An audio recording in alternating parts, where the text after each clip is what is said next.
Good afternoon, everyone. I will review this afternoon Mike's weather report this morning at his chat, where he talks about the posts I made in regards of yesterday's video of him.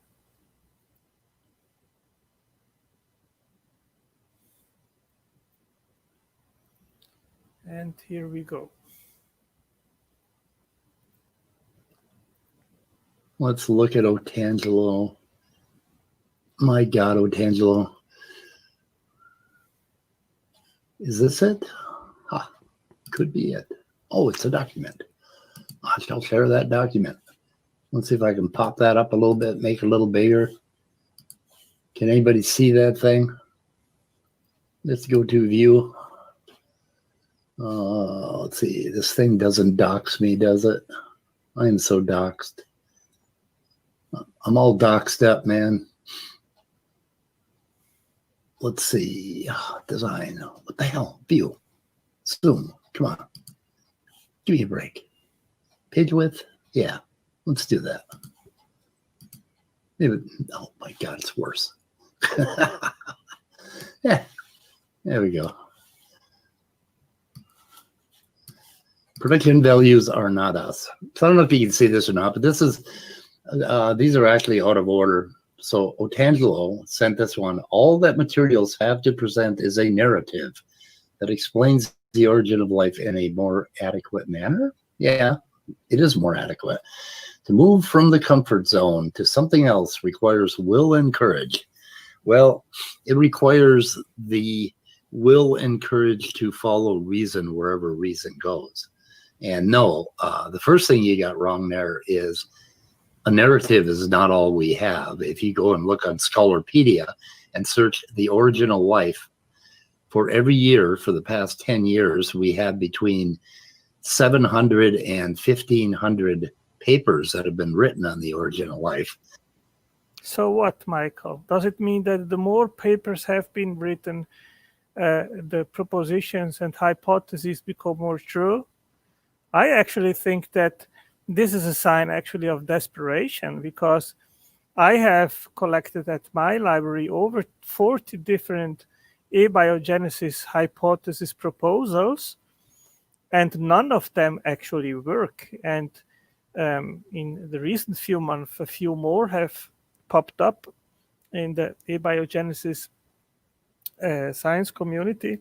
And in my understanding, these are all helpless and hopeless attempts to explain a problem which is already many decades old, and science doesn't even know where to begin.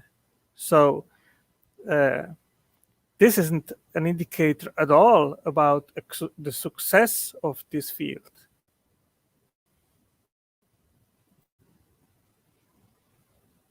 There's a lot more than just a narrative in there. Well, I wrote a narrative because when you actually go to the last section of each of those papers, what they will do is provide a hypothesis, an explanation, which is basically a narrative. Of course, it is just that, because we cannot go back in a time machine and see what actually happened back then. So all we can do is, based on what we do know, on what we can investigate in regards of what is, in regards of the complexity of the cell, what scenario best fits to explain the origin of that kind of complexity. And that is, of course, just a narrative. So I don't know what problem you have in regards of describing it so.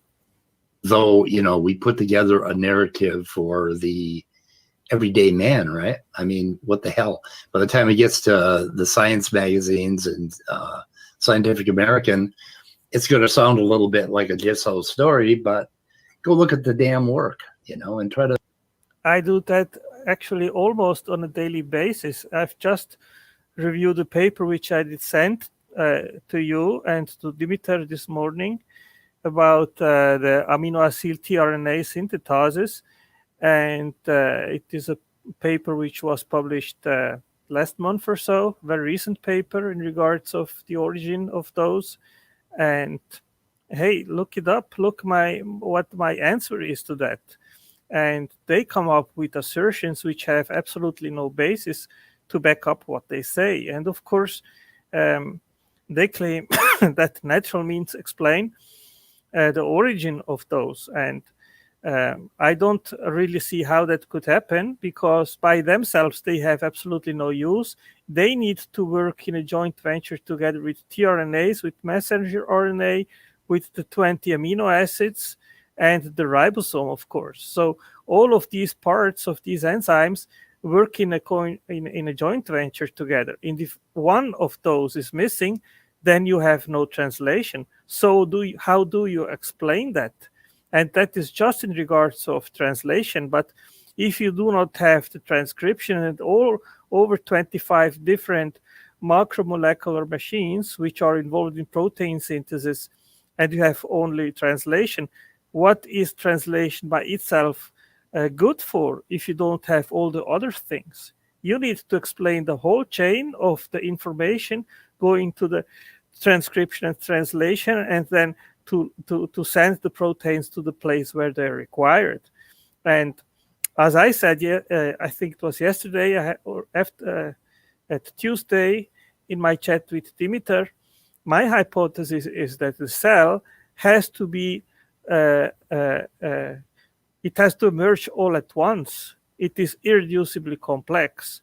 And if you do not have the ribosome, no life. If you do not have amino acid tRNA synthetases, no life. And so we can go on with at least 500 different proteins which are absolutely life essential, but by their own they do not have any function whatsoever, and they are some of very complex enzymes like ribonucleotide reductase, which is hugely complex. And you need actually RNA in order to transform it into DNA. You need that enzyme for that transition. But if you do not have RNA in the prebiotic earth, there is nothing to transform into DNA. But the crux is that you need DNA actually to have the information to make that protein, and that turns it to a catch-22 problem. And in the paper which I sent to you guys, they admit that problem, that there are many catch-22 problems in the cell. So it is actually very reasonable to propose and to posit that the cell is actually irreducible complex. And if you guys show up today or in the next days, I can show you some papers which implicitly admit that there are things that must to be there together in order for a cell to work, like energy, information, and the basic building blocks of life. To understand the work. So, Mike, that is up to you. It is not my task to attempt to gain converts or convince other people of my views. Though you seem to preach a little bit, if you feel frustrated by the fact that materialism does not convince me, no, I'm frustrated by the fact that reason does not convince you, that you're not willing to listen to what I told you in the first 15 minutes of that Dmiter hangout about how methodological naturalism works. And I said my point on this, Mike. I said that it is okay to use methodological naturalism in regards of operational science, but in my replies to which you responded here, I explained to you why there has to be made a distinction between the operational sciences which explain what is and how it works, how a protein works. That's the questions that scientists ask when they see a new protein. The first thing they ask, what is its function? What does it do? And how does it work? How does it perform its enzymatic reaction? But historical sciences, they try to elucidate a completely different question. That is, how did things come to be? How did they emerge? How did the protein either evolve or whatever? That is a different question. And the problem is that science excludes design a priori and does not permit the evidence to be explained by supernatural means or by intelligent design, which is, in my understanding, arbitrary restriction which is not justified and which leads to bad science, because we need to be able to permit the evidence to lead whatever explanation is possible, and intelligent design is a possible explanation. So why not permit it a priori when a scientific investigation begins to be one of the possible explanations? And that leads to the fact that scientists, they can only propose natural explanations, and that leads to the bad explanations which we see all over in the scientific papers, where at the end evolution has to be pressed in as the explanation, as the right explanation, no matter what, no matter how counterintuitive it is. And that is the bad fruits and the bad results of the foundation which has been laid down by Thomas Huxley and the X Club in the 19th century, and which permeates until today. And it is more than required that the science community as a whole actually starts to review the philosophical foundation upon which modern science lays today, and make an adaptation and actually permit intelligent design to be an explanation. It doesn't have to go into religious questions about who the designer is, but just posit that intelligence tops eventually as a better explanation than material causes. You should probably listen to that and try to really stretch your mind and have the will and the courage to look at somebody else's views. I do that all the time, Mike. That's why I'm having a dialogue with you. That's why I'm having dialogues with atheists for decades. And I can say with absolute certainty that what materialism has come up with is not compelling at all. And if you crystallize and compare what unguided random events can do and what intelligent design can do, that is a black and white difference. It's a huge difference. And you seem simply to ignore that and think that materialistic explanations must be the right explanation whatsoever. And I encourage you to actually critically analyze if that is true, if unguided events can really have that range of causal power that you think it does. Have I looked at God views? Yeah, as much as I can. Your narrative is quite a bit weaker than ours. Basically, what God, okay, if you look at some old earth creationists, they will talk about intelligent intervention somewhere back there in the last 4 billion years. They'll never tell us where. The question is my idea. Well, the question is not where, Mike. The question is if intelligent intervention is a more case adequate explanation than random guided events. We don't need at that moment to go into if it was 4 billion years ago, if it was 6,000 years ago. The question is simply, is design a better explanation or not compared to random events? As God backed a starship up onto the earth and dumped out a few trillion tons of prokaryotes into the ocean, or eukaryotes into the ocean. I don't know which. You guys never land on that. Well, I can give you an example, Mike. For example, the nitrogen cycle is absolutely life essential. It fixes nitrogen to make it usable to make the basic building blocks of life, which is hydrocarbons, DNA, RNA, phospholipids. It is absolutely essential. The nitrogen cycle was not extant on the early Earth, and it is driven by bacteria. It is driven by cyanobacteria, which fix nitrogen and make it usable through ammonia to the cell in order to make the basic building blocks of life. So yes, it is an absolutely reasonable explanation that God made all the microorganisms at the bacterial world right in the beginning in all its diversity in order to set up the ecological cycles. And it's not just the nitrogen cycle, it's also the carbon cycle, the sulfur cycle. It's as well the cycle for the minerals which are required, which are essential for life. And these cycles, they are interdependent, one with each other. So yes, it is absolutely reasonable to posit that God made all the ecological cycles, the microorganisms, the prokaryotes, and also the advanced life forms at the creation week. A stepwise formation of oxygen in the atmosphere, for example, during a time period of 500 million years through cyanobacteria. This is also an absolutely nonsensical proposition by mainstream science. It's too much to get into why, but I believe that the atmosphere was just made right from the start as well. You know, you never tell us exactly where God intervened and how God intervened.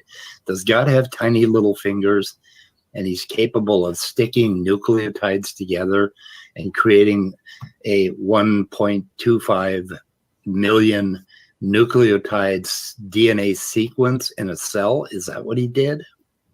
Yes, Mike, I think so. That's in regards of the smallest known free living bacteria, but I think that God created the DNA and the instructions to make all life forms and biodiversity right in the beginning. And your alternative is abiogenesis, and there are problems right at the bottom, at the start, to make even the bases, to select them, to make the nucleotides, to make all the basic building blocks. Science has absolutely no answer how that could have occurred naturally by unguided means. And we can use eliminative inductions, which means if one proposition is not reasonable, then the other must be true, even if we don't fully understand how God could have done it. And I agree, we do not know how the creation event occurred, how God could have created during the creation week all the physical reality, but it doesn't mean that because we don't know how it happened, that it didn't happen. You never tell us. Otangelo said he was a young earth creationist, so he believes that God zapped the world into existence in 6 days in some weird order, which never made any damn sense. And so God created all known, or basically all life from 6,000 years ago until now in a moment or like a week. How did he do that? Well, you expressed simply incredulity here, Mike, but you believe that the natural mechanisms 4 billion years ago were able to do it in a very slow evolutionary gradative manner, and you basically stick to the scientific explanation and narrative. And as I said before, science has absolutely no explanation in regards of how life originated on the early Earth. There are problems at every step, at every level, and it's a huge problem. And the evolutionary explanation of biodiversity doesn't withstand scrutiny as well. And I gave you the answer what I think are the real mechanisms that explain biodiversity, but to put it short, it's information, it's data, it's huge amount of information stored in DNA and in epigenetic codes, and not just one or two, but I have listed over 20 different epigenetic languages and codes, which are also essential and required to build organisms. And this is far, far more complex than just genetic information. And it has to be there all at once. A gradative stepwise evolutionary manner of complexification. This is an assertion which has never been demonstrated to be true.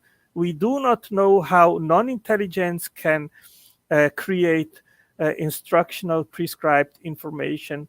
Science has no clue in regards of that. What we know is that genetic information devolves, that it randomizes, but not that it complexifies to higher structural order. What happened? Like when he created an elephant on the earth, I assume there was air on the earth before the elephant was created. And I always want to know details, like when you create an elephant in the middle of an atmosphere, if you do it instantaneously, like with no time at all. Well, the Bible doesn't say that it happened instantaneously, that it happened without any time at all. Maybe it was just in a very fast manner. I don't know. But there are like movies which we screen in a very fast sequence. Maybe it happened like that. I don't know. But yes, I think that God created in 6 literal days as it is described in Genesis. It is difficult to grasp, to understand, but it is by no means not rational, even if you ridicule that proposition. Then that means that the air has to explode outwards to allow room for the elephant at pretty much an infinite speed, right? More than the speed of light. I don't think the Bible says that it was kind of sort in an infinite speed. It was very fast, but it maybe took some time, some minutes, some seconds, some hours, I don't know. But yes, I believe that it was a very rapid creation of biodiversity.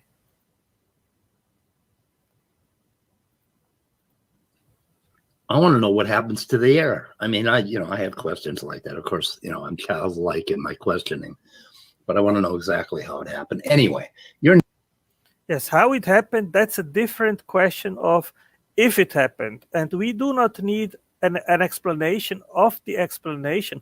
Otherwise, we need an explanation of the explanation of the explanation. And then we have infinite regress in regards of the explanation, Mike. So just positing that intelligent design is the better case adequate explanation than random unguided events, that's enough looking just to the evidence, to what we see, and then coming to that conclusion. We do not have to have further explanations in regards of one explanation. narrative is bullshit. You don't really have a narrative. Ours is mechanistic. We proceed with what we can know today. We do not know today, Mike, that unguided random events can make instructional, complex, codified information which directs the making of complex machines and factories, and then also controls how these machines and factories work and fine-tune them in order to adapt to the environment and be able to survive. We don't know how that works by naturalistic means. We know that intelligence can make blueprints, and based on these blueprints can make machines and factories. We do not know and have never observed that random unguided events can do the feat.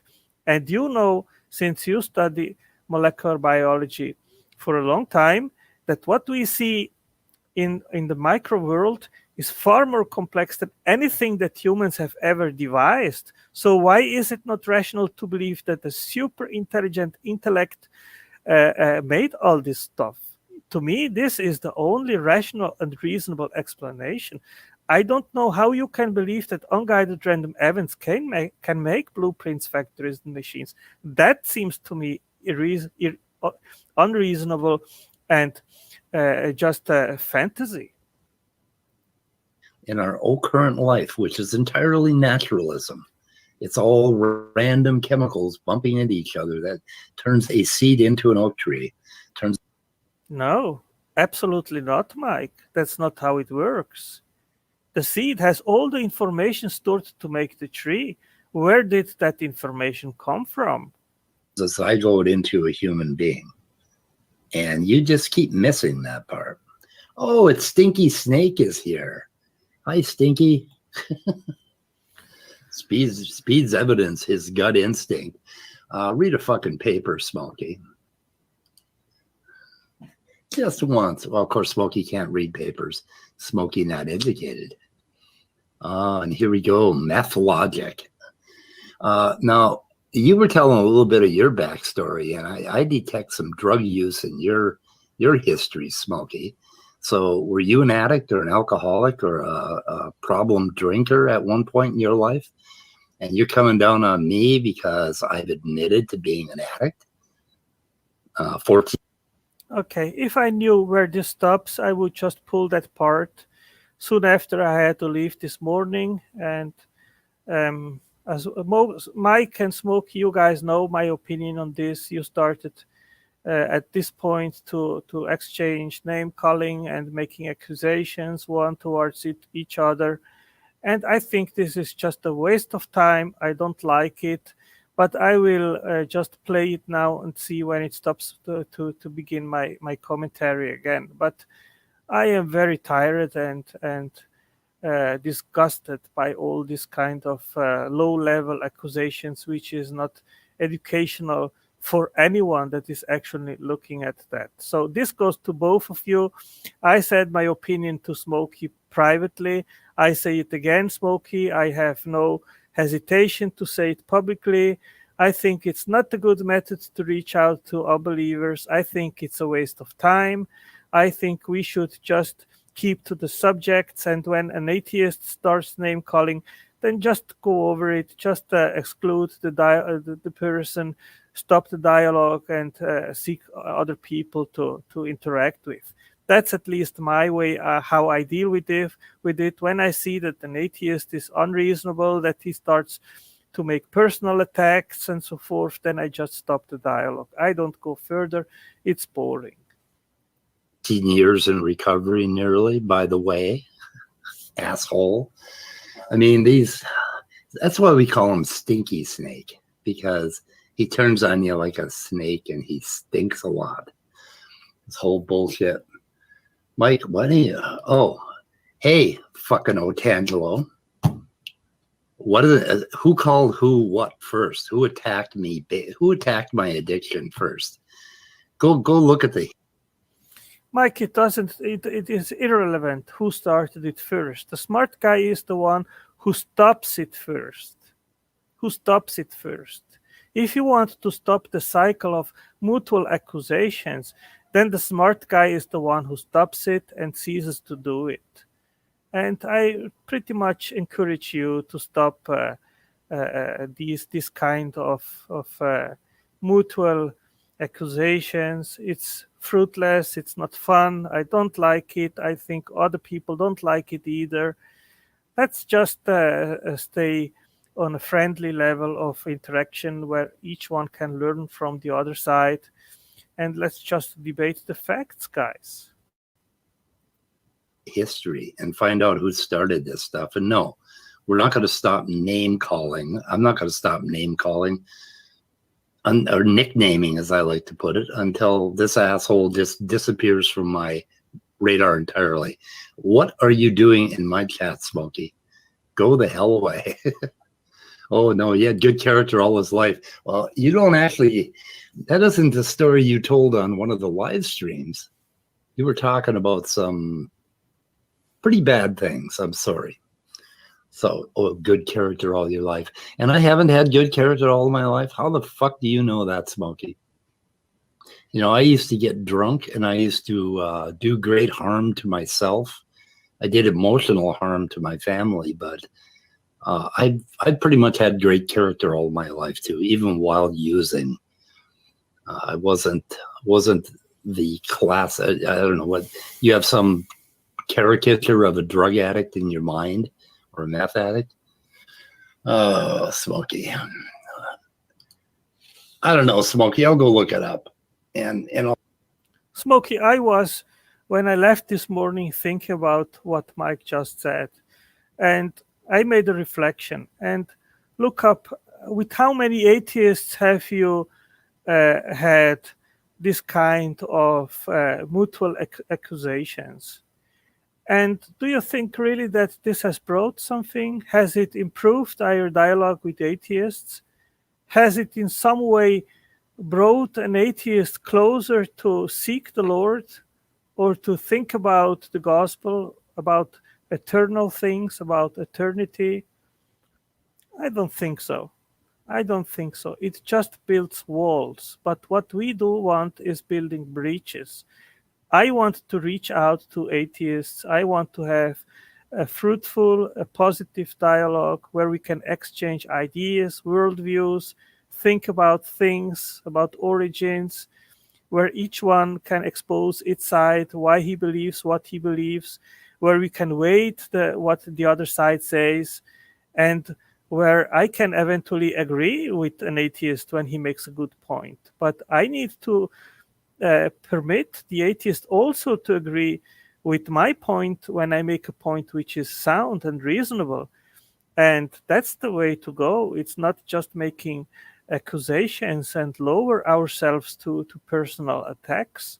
So, Smokey, I want to encourage once again, as a brother in Christ, I like you very much. And uh, I would really encourage you once again to think and reflect about the method that to use in your interaction. That goes to me as well. I'm not better than you. I'm not better than anyone else. I am always making mistakes as well. And sometimes I also maybe extrapolate in my interactions with atheists, and a word or another one comes out which I shouldn't have said. So I'm not better than anyone. I'm not better than you. But I really want to encourage you, Smokey, to think about that issue. If it's really worth always to come down to personal attacks, we need to break that cycle and stop, lower ourselves to that kind of stuff, which is just boring. It's just boring. It doesn't edificate anyone. I'll clip it, okay, and we'll take a look at your hint at being some sort of dark character and having gone through all kinds of bullshit. Anyway, let's see. Stinky, go away. I mean, Christ, you're irrelevant. You fucked up your own group of people, and now you are quickly becoming irrelevant. Disappear. Okay, so back to Otangelo. If you feel frustrated by the fact that materialism does not convince me, and let's see, you might ask yourself what your goals are. My goals are to get people to quit preaching pseudoscientific bullshit. Yeah, Mike, that's what you call what I do? Well, let's put that straight, Mike. The evidence and the science is all the same for all of us. When a scientist looks into the molecular world, he finds there fantastic things, a fantastic world which we didn't have a grasp about a few decades ago. That's what we have. We work with the same evidence, Mike. So that's not pseudoscientific nonsense. That's what is. That's simply what is. That's what we see. The crux of the question is, how do we explain the origin of what we actually discover in molecular biology? And we need to find reasonable and adequate explanations to the emergence of that complexity. Now, of course, you can disagree with intelligent design, but in order to do so, you need to be able to provide better explanations. And when we exclude evolution once in a while as a possible explanation, and I think we have in this whole atheism debate, the focus has been far too long in regards of evolution and then muddied the waters. If we make a comparison just between random chance, unguided events, and intelligent design, which is the case in regards of the origin of life because there was no evolution, then things become much more clearer. then we have a clear dichotomy: random chance and design. These are the two mechanisms that we can propose to explain the origin of life, not even physical necessity, because there is no physical necessity to have an instructional code stored in the genome. So the information in the genome to have the first living cell came to be either by chance or by design. That are the two propositions. And if you say that design is pseudoscience, then come up with a better explanation by random chance, and then I will grant you that if that is a plausible explanation. But if you don't, calling intelligent design pseudoscience, well, this is just baseless and useless verbosity, which is meaningless, actually. That it's that simple. Evolution has, oh my God, am I going to say it? Yeah, evolution, Mike, has nothing to say in regards of the origin of life. And I see it all the time, proponents of materialism attempting to bring evolution into the game to explain things that had to occur for life to start. No, evolution is not an explanation. Chance is. Of course, you don't like it because chance is impotent. It's impotent, but it's difficult to go into the head of an atheist. It this way has truckloads of evidence. I was laughing this morning and I'm laughing again, Mike.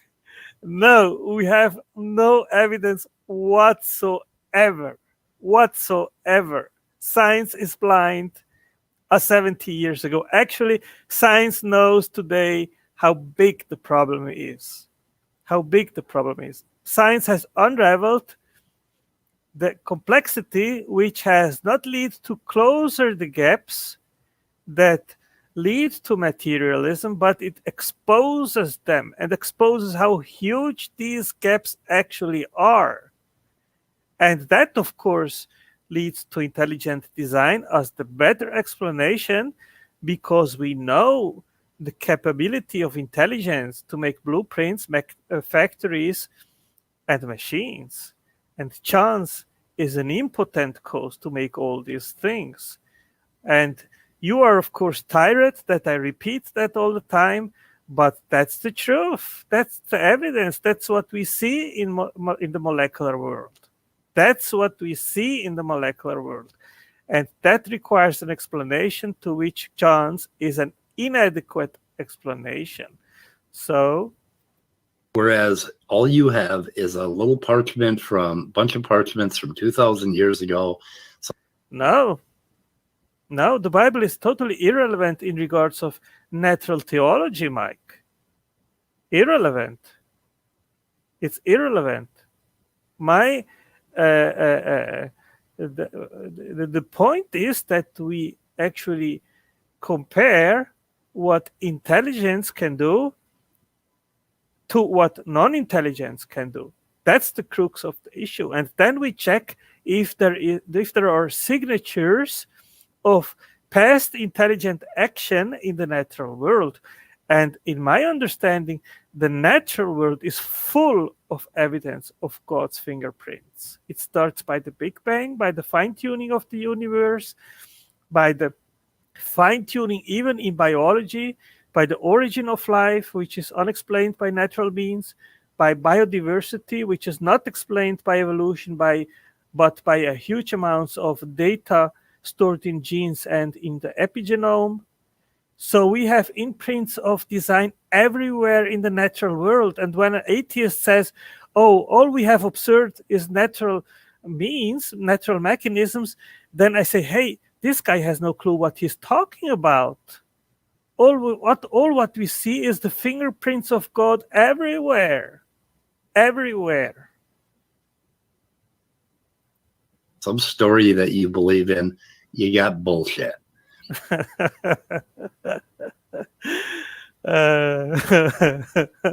What do you have, Mike? I have never seen an atheist coming up with a reasonable explanation to explain our existence. Never. Where is yours? Where is yours? You admitted in the last few days, oh, science is working on it. That's a materialism of the gaps, Mike. That's a materialism of the gaps. It's blind beliefism in material causes. That's all what you have. Why do you believe it? Because you want to? Yeah, because you want to. You are biased towards that worldview.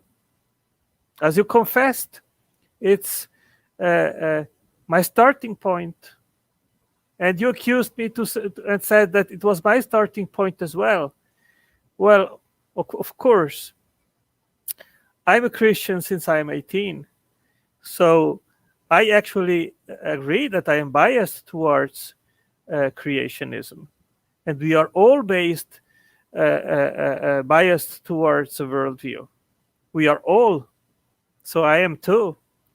But my scientific philosophical constructions of an argument, they are not based on red herrings.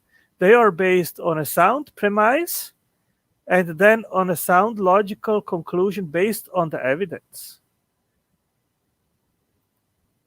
You have this idea of ID, which we'll get into a little bit here, that has absolutely no evidence for it at all. Yeah, you keep repeating that. And it's funny. When I hear that, it's really funny to hear that. Let's see. You might ask yourself what your goal is. Evidence is too powerful to make us come back to a godless worldview. Your interpretation of the evidence is suspect, and I can tell you. Yeah, suspect why? Why is it suspect? Why do you simply forget if it's suspect and actually just be critical by yourself and think about what we are describing and what we are trying to investigate here? You don't need to simply listen to what I say, as I am not simply listening to what science papers say and their philosophical interpretation. I actually just try to find out by myself what a science paper says, if it's reasonable or if it's nonsense. And since science papers are based on methodological naturalism, also applying to historical sciences, I can say that basically every science paper related to abiogenesis or evolution at the end, when it comes to the end remarks, is bullshit. Is bullshit. That's the situation, and it's sad. Why? I'll go a little bit further here.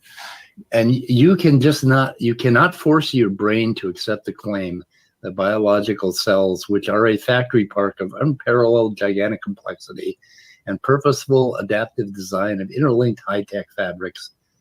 Oh my, and you go on and on and on. Yeah. And you are, of course, tired to listen to what I say in regards of this. You said it several times that you're tired to listen to me talking about machines, factories, blueprints, and so on.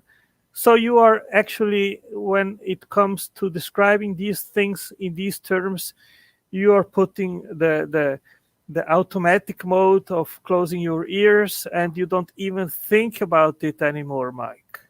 You don't even think about it anymore. You are simply deaf in regards of these kind of descriptions. That's what I said. Hey, stop 5 minutes and just critically think about these things. Think about it. And I think the exemplification of Fred Hoyle in the 80s with the junkyard analogy is very appropriated.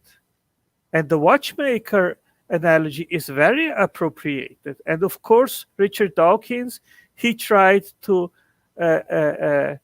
direct the focus and explain it, the biological complexity through evolution. But Hoyle actually was referencing to the origin of life. And there was no evolution. and the parts that are required for life to start, there are many more parts than in a human-made factory.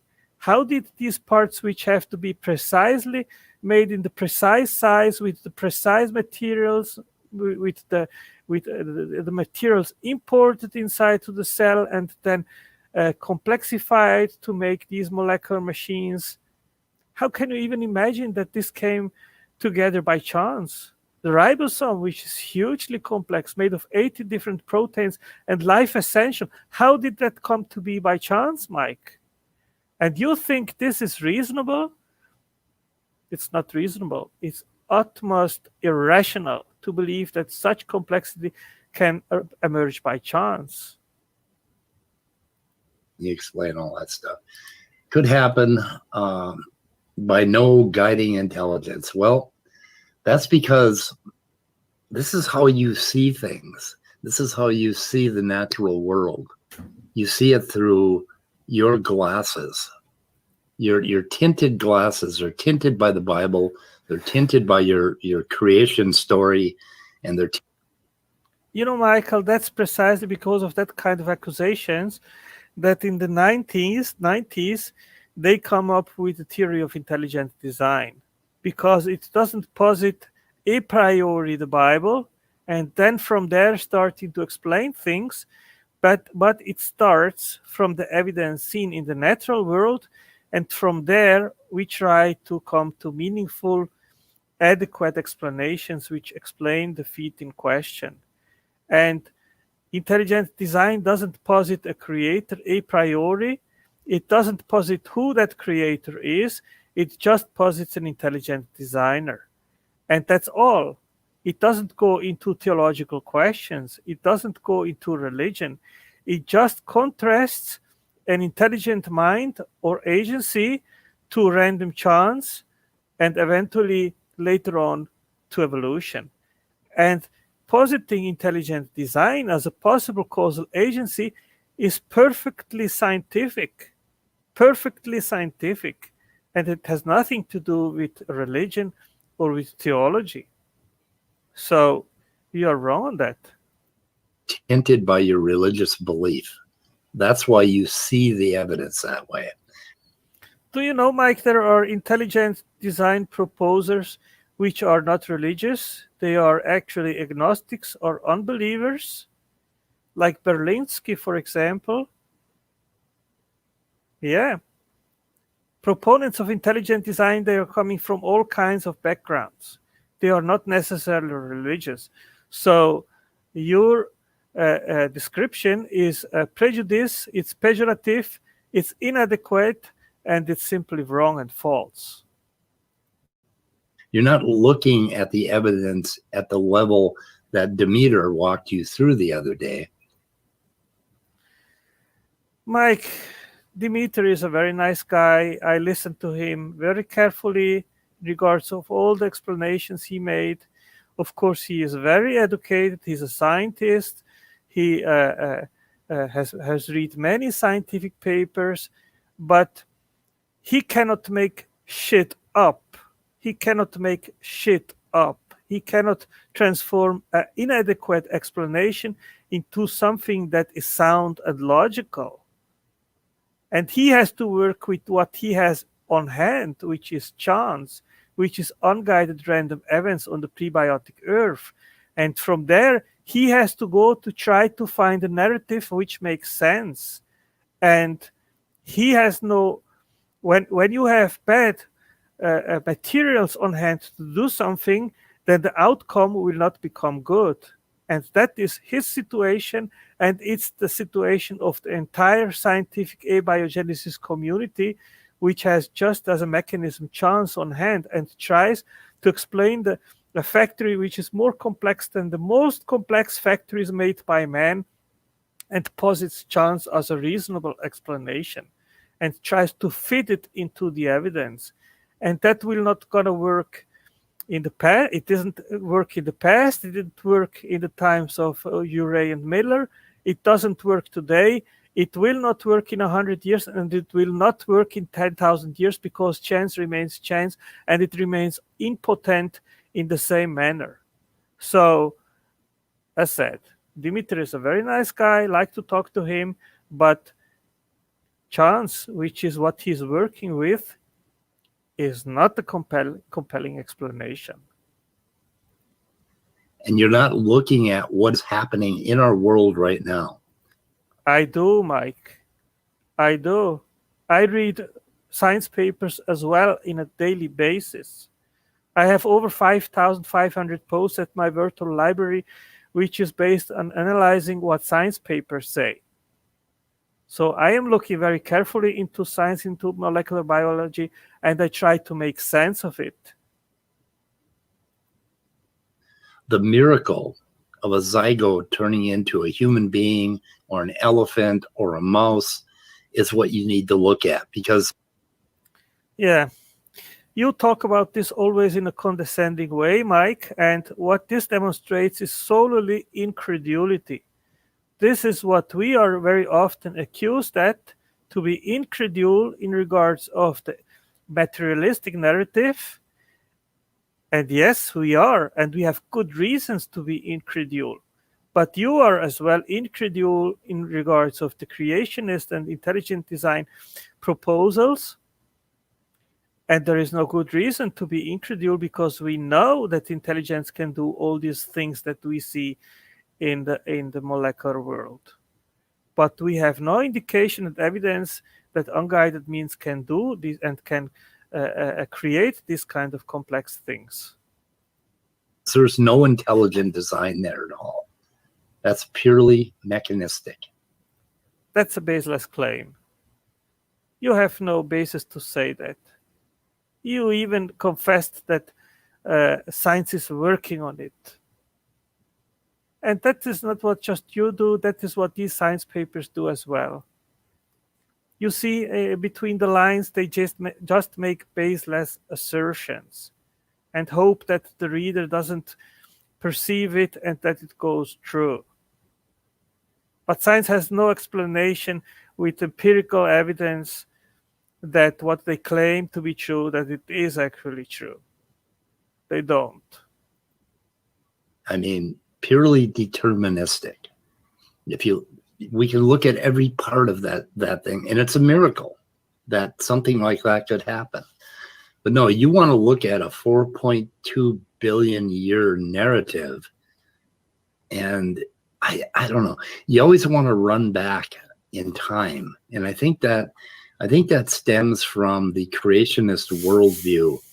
The particular tinting of your glasses has it that you must not look at what's going on today in science, in the natural world, what we know. Mike, all my inferences, they are based on peer-reviewed journals from science journals, from science papers. That's basically what I use to make my inferences. Sometimes I read also creationist websites to see what explanations they give in regards of a certain thing that I am studying.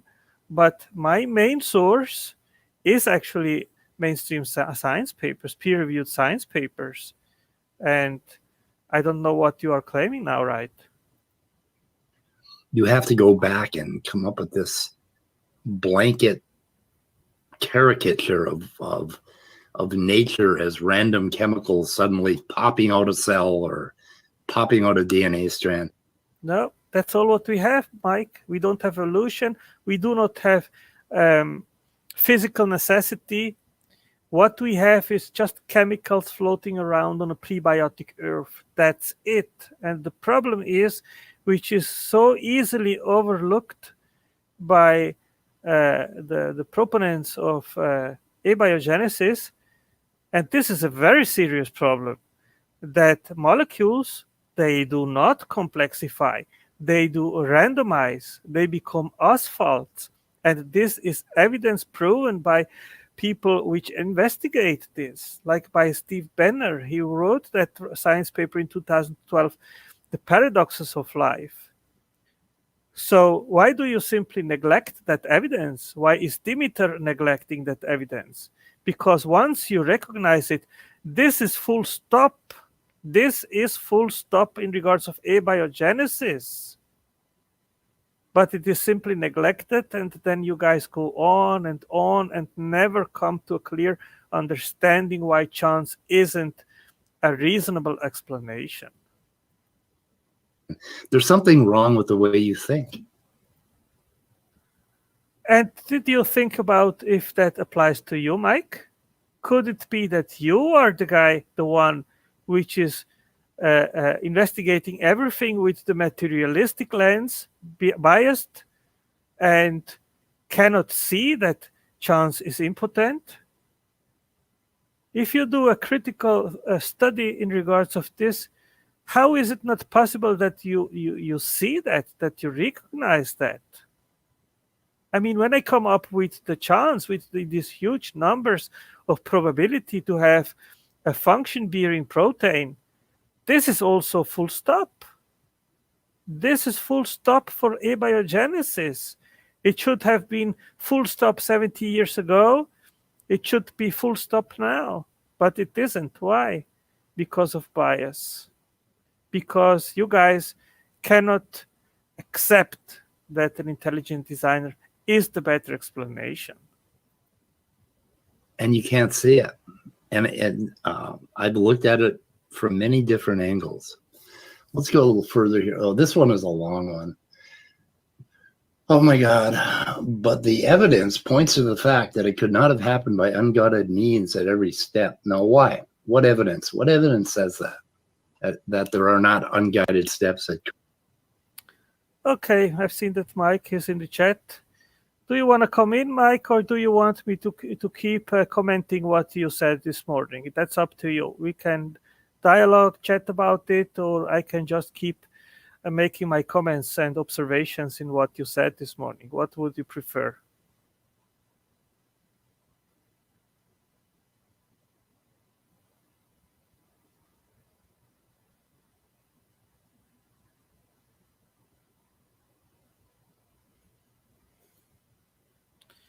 Okay, and sorry, no, we don't have prebiotic molecules just floating around. Molecules complexify with each other based upon the environment they're found in. Chemistry is entirely driven by environment. Well, the thing is, first of all, okay, now I want you to schedule your talk with Otangelo and Leo. Okay, so first of all, there is a problem that the basic building blocks of life, they were not extant on the early Earth. In regards of the amino acids, 8 of the 20 amino acids have never been synthesized in prebiotic experiments. We know only of cells synthesizing them as a source, like tryptophan, which is extremely complex. Nucleotides, RNA, and DNA is also not simply free floating on the prebiotic Earth. They are also made in the cell by very complex molecular machines and metabolic pathways. The same goes for phospholipids and carbohydrates. First, you need to fix the carbon in order to have it available for the cell, and this is made by cells with complex cycles like the Wood-Ljungdahl cycle, like the reverse TCA cycle. But these cycles, they were not extant on the early Earth. And even let's suppose that you would have these basic building blocks on the early Earth, they would just lay around and then disintegrate. And in order to have them to complexify with each other, you need to have them at one building site all together to start to interact with each other. But they were very diluted on the prebiotic Earth. So how do you make that junction, that unification, bringing them together? There was no mechanism for that, and you need to sort them out. They need to be pure. In the Earth and the prebiotic Earth, they would be all mixed with chemicals which are not used in life. These are huge problems.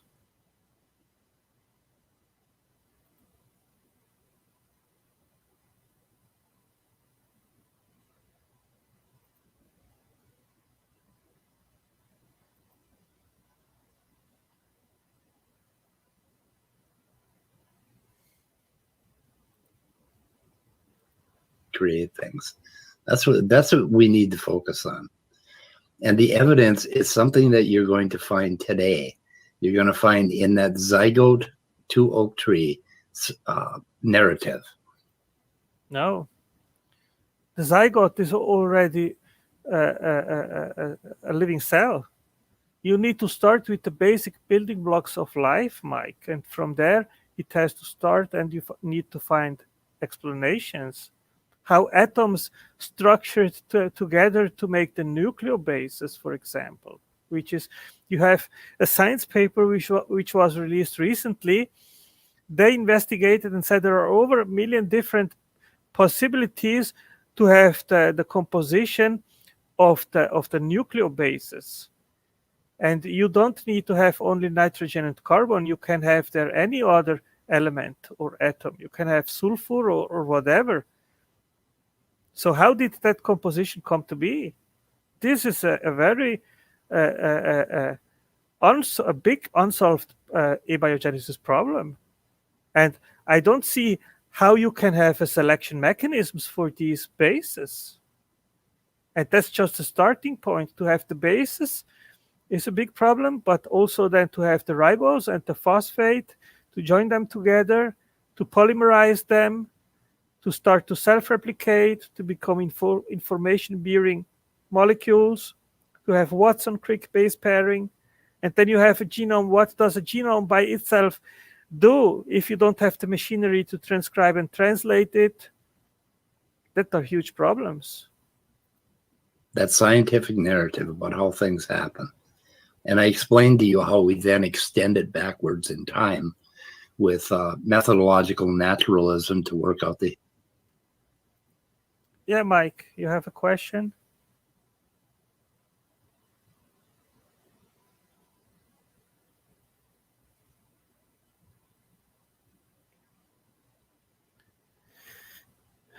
You can ask Mike. Link the paper. I have to find it. Just a moment. I would not like to interrupt my talk and my thing here, but at the end I can link it to you. Is that okay? Immutable Destiny?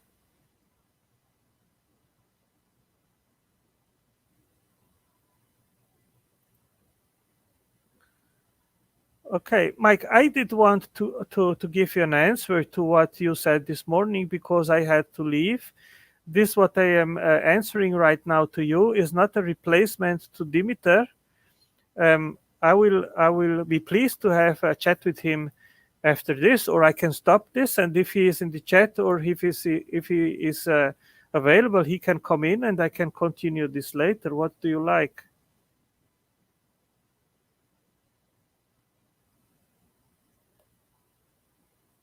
Yeah, I have the reference. I can give it to you, Immutable Destiny.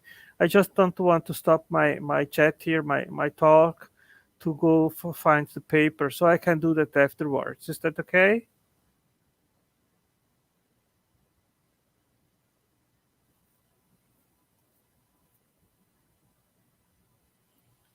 So Mike, I can stop my chat here, my reply to you.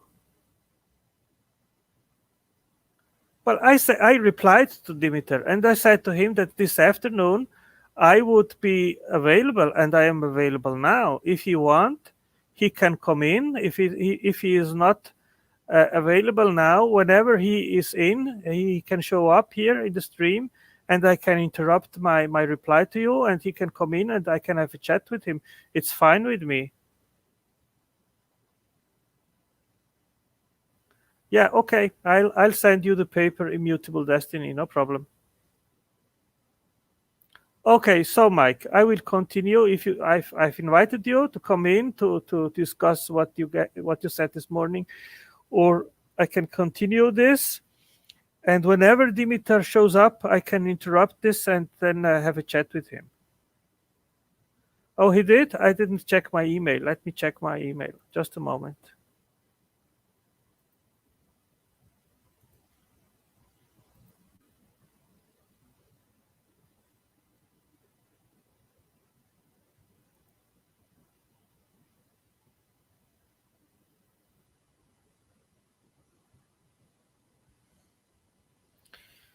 Okay. Um,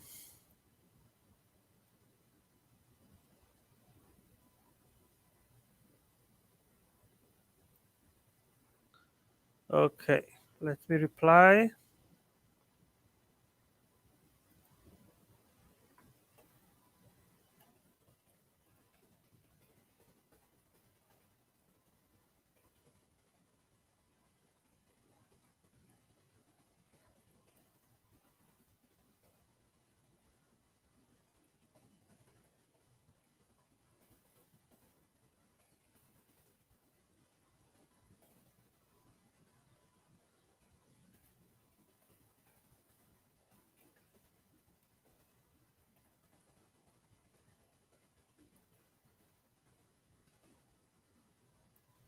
Okay.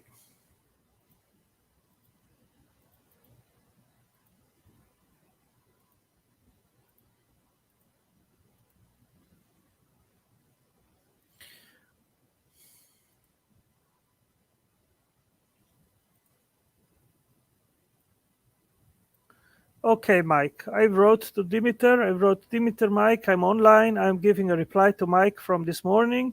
Whenever you show up, I can interrupt and let you in, and we can have a chat. Is that okay? And I gave the link to StreamYard. Okay, so whenever he shows up, he can come in and we can start our chat. I've sent the same email to you, Mike, with the link to the live stream. So either you or Dimitar or even Leo, if you want to come in and start to have our chat, I'm fine with it. Otherwise, I just continue my stream here. Whatever is fine with you guys.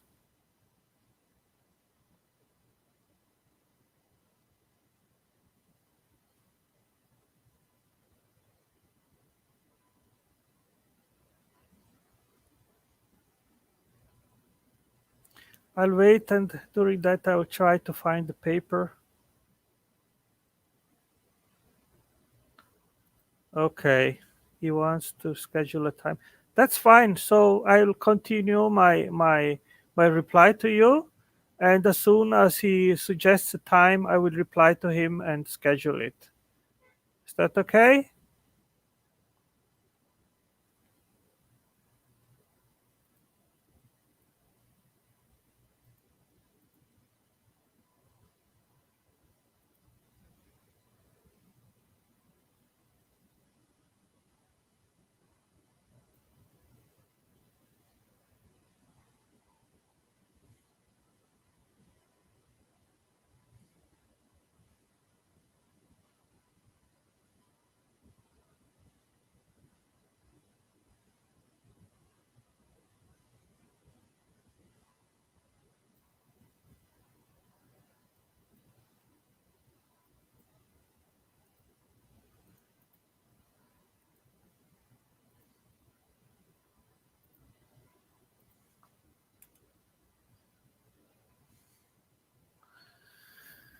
Okay, Mutable Destiny. I didn't find the paper, but I did put a link here in the chat. You can access it where I describe what I'm talking about the nucleobases. Okay, and later on I will try to find the paper and I will send it to you.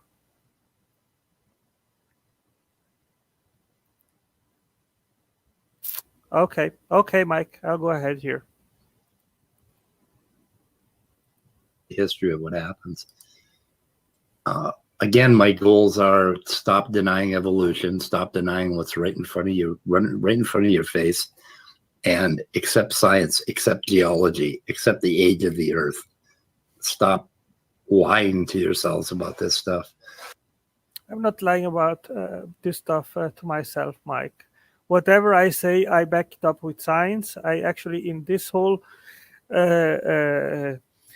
answer to you, in the 19 posts which I made to answer to each of those points, I made a post where I addressed evolution. Look it up, and we have certainly time to chat about the evidence of what I actually hold now as the real mechanisms which replace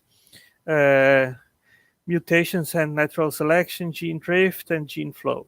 Okay, and no, I'm not blind in regards of that. Whatever I posit, it is based on what I have investigated through science papers. You're causing a lot of trouble. Let's see, making a basic building blocks, and we go on.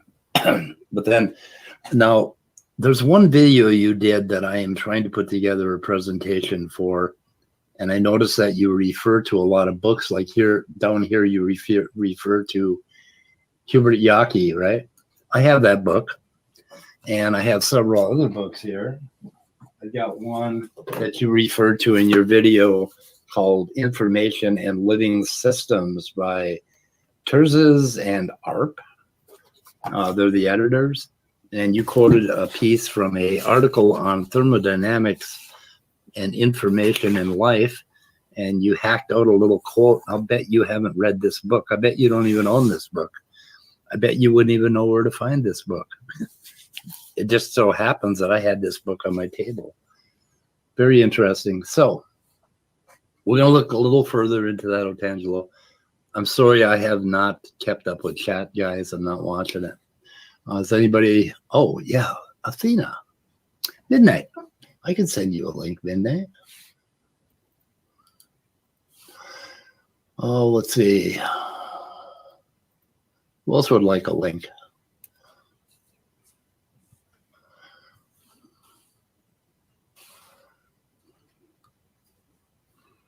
Emailed it to you.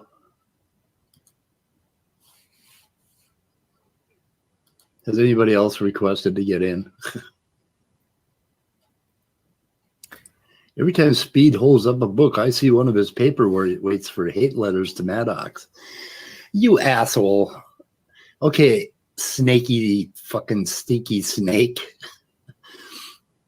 You asked me how many of my books I've read. I said I have about 2,500 technical volumes, okay? Some of them, let me get through my diatribe against Smokey here before. Okay. Okay.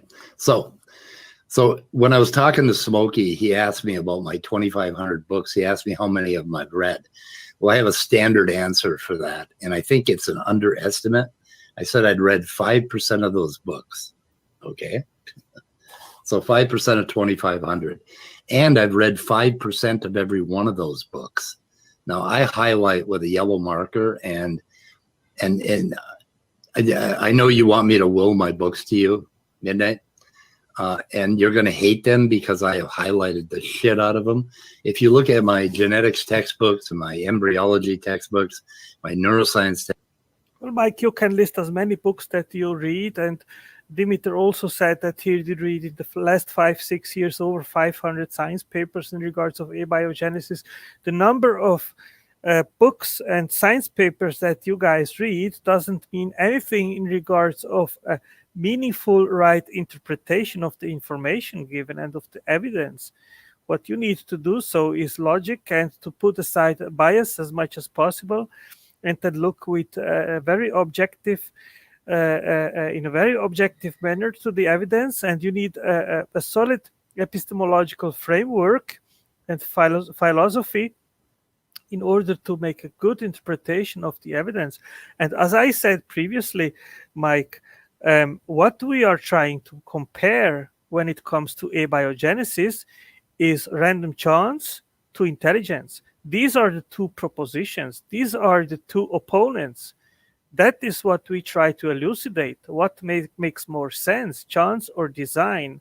And I have listed how we can recognize what the hallmarks of design are. Imprints of intelligence, which cannot be accomplished by random, lucky, unguided events. And the discrepancy is enormous, And sometimes I really can't understand how you can believe that an instructional code can come and emerge by chance. I don't understand it. Besides thinking that bias is blinding you guys. Bias is blinding you guys because the evidence is as clear as never before. Instructional complex information cannot emerge randomly. Textbooks, it's almost solid yellow because I've I read. mean, that's really that's okay. You know Yeah. what I mean? That's Anyway. I've had. Well, my point is that I'm like a snail. I leave a trail of what I've read. So you can pop through these books and you'll find yellow highlights in the middle, at the beginning. I usually read about the first 40, 50 pages, and then I do an overview of the entire book. Because for the most part, no one can read 2,500 technical books, I don't think, in their lifetime. Not if they read it the way I read it. When I study genetics, I do about 10 pages a day. That's about the best I can do. I mean, it's impossible to do much more than that if you're really looking up and understanding the material. So anyway, I told him that I would up that to 10%. So from that, what Smokey got, this fucking idiot, stinky snake. Now. Stinky Let's all play snake. nice. Focus on the arguments, not the man. Oh, I'm gonna play nice with this asshole with what he said in chat today about my meth addiction. This prick. No, I'm not playing nice. Anyway, okay, that's fair enough. Well, hang on. What Smokey got from that is that I haven't read any of my books. Abiogenesis, the stack I showed him, I have 11 books on abiogenesis. I think I'd read like 3 or 4 of them out of the 12 that I showed him. I have another 10 in my library. Who the hell can read every book? I mean, screw you, Smokey, you snake. Every time Speed holds up a book, I see one of his paperweights. I am so clipping this. Clipping it. Cool. Like, okay, Smokey. I need to rant about something because because every time I see, oh, X YouTuber has been exposed, I'm like, Mike, we are at 25th minutes. I really don't want to hear this trash of name calling and so forth. At what minute is that stopping, and are you talking again about what I wrote? Because I can pull it. Otherwise, we will have to listen to all that trash again.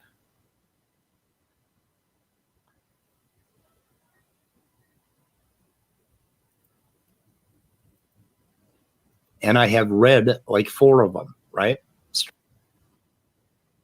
Go ahead.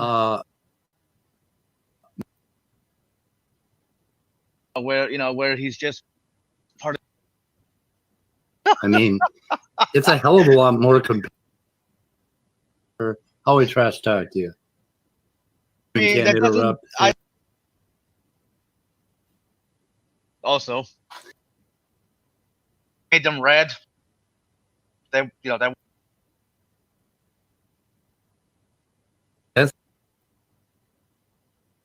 To join. Yep. Okay, I understand. That's not my accepted back then.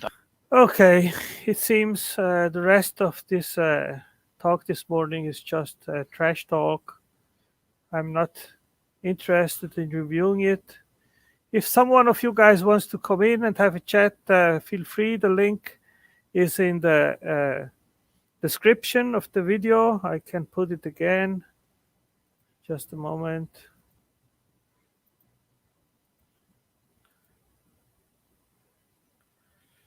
Tony, I would not like to have you in this time because Mike is complaining that you are just name calling. So I want to have other guys come in and have a chat if you guys want. The link is in the stream. No, Tony, I won't have you today, okay? Mike, I won't have Tony today in my live chat. If you want to come in and give a comment of my comments in regards of your talk this morning, feel free to come in.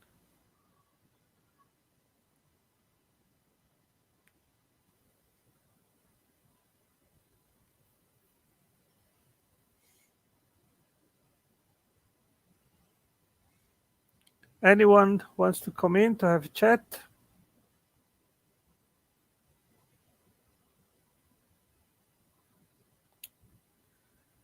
Let me check if Dmiter replied to my email. No.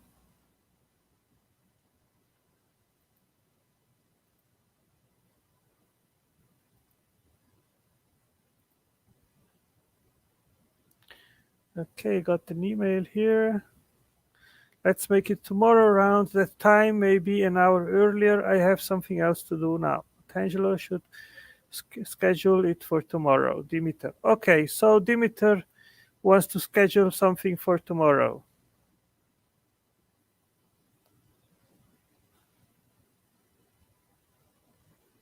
Okay, okay, Mike. Does someone wants to come in? Dmiter said that he will come tomorrow at my channel to have a chat, so it won't be today.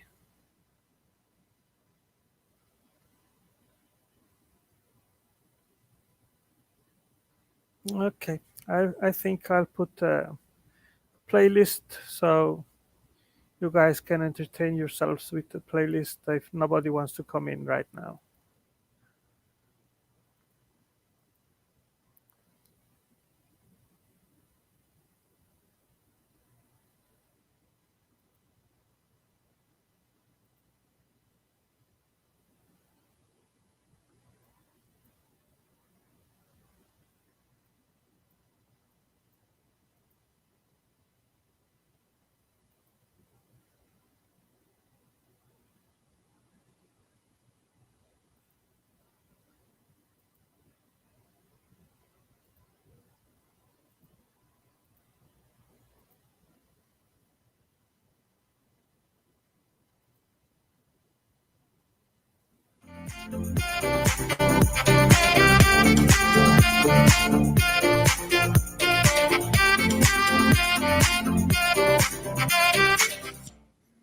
James Watson at left and Francis Crick discovered the structure of the DNA, deoxyribonucleic acid, molecule in 1953.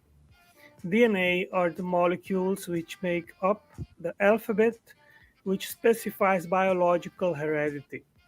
DNA are the molecules which store the blueprint of life and as such hold a central indispensable position. The RNA polymerase machine complex transcribes the instructional information stored in DNA into messenger RNA. mRNA is built of almost the same four-letter alphabet as DNA. It is more fragile and as such it could also be an information carrier, but less adequate long-term. Who wants to find answers about how life started, needs to find compelling explanations about how RNA and DNA first emerged on Earth. In all known living beings, genetic information flows from DNA to RNA to proteins. Their work on the structure of DNA was performed with some access to the X-ray crystallography of Maurice Wilkins and Rosalind Franklin at King's College London. Combining all of this work led to the deduction that DNA exists as a double helix. This information was critical for their further progress. They obtained this information as part of a report by Franklin to the Medical Research Council. The report was by no means secret, but it put the critical data on the parameters of the helix, base spacing, helical repeat, number of units per turn of the helix, and the diameter of the helix in the hands of the two who had contributed none of those data. With this information, they could begin to build realistic models. The big problem was where to put the purine and pyrimidine bases. Details of the diffraction pattern indicated two strands and indicated that the relatively massive phosphate ribose backbones.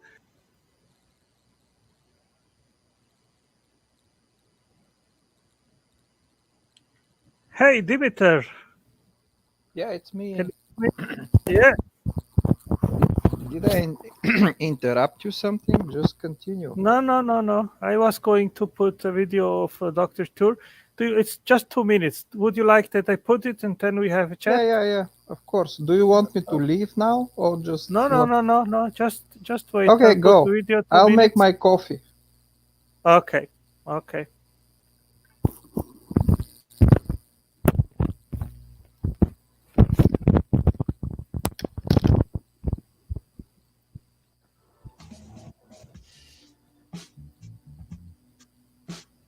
I'm going to talk about the origin of life today.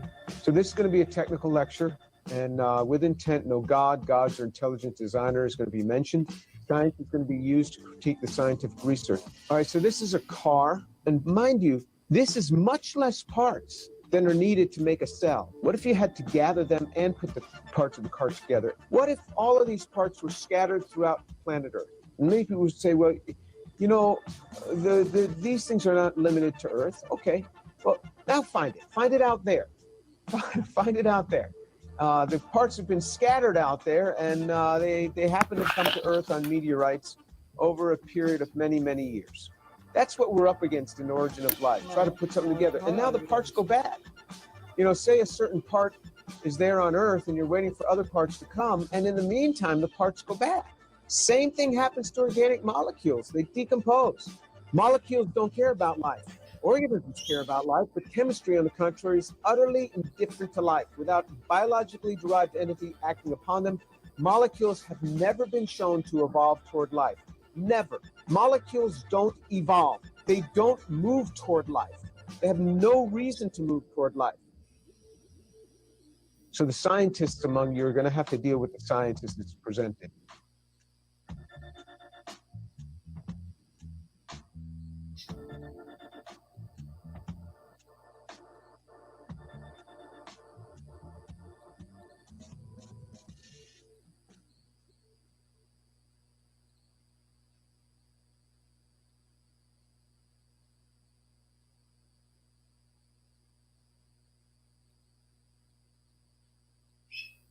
And could viruses be a key to understanding how something like this might have happened? Very interesting. This dovetails beautifully with the previous question. Scott Minnick has shown that, for example, the plague bacterium, and we're not talking about viruses yet, but the plague bacterium, which has been a very striking example of what theologians call natural evil, is the result of 4 discernible mutations from an aboriginal bacterium for which our bodies had a natural immune response. It was a completely benign bacterium that was altered by this series of mutations. So that would be an example of that kind of decay or degradation of a beautifully and well-designed original system. Now, we have another colleague, Don Ewert, who's a virologist, who's working on this same issue. Viruses cause a lot of problems. So what happened? Were they originally designed, or were they?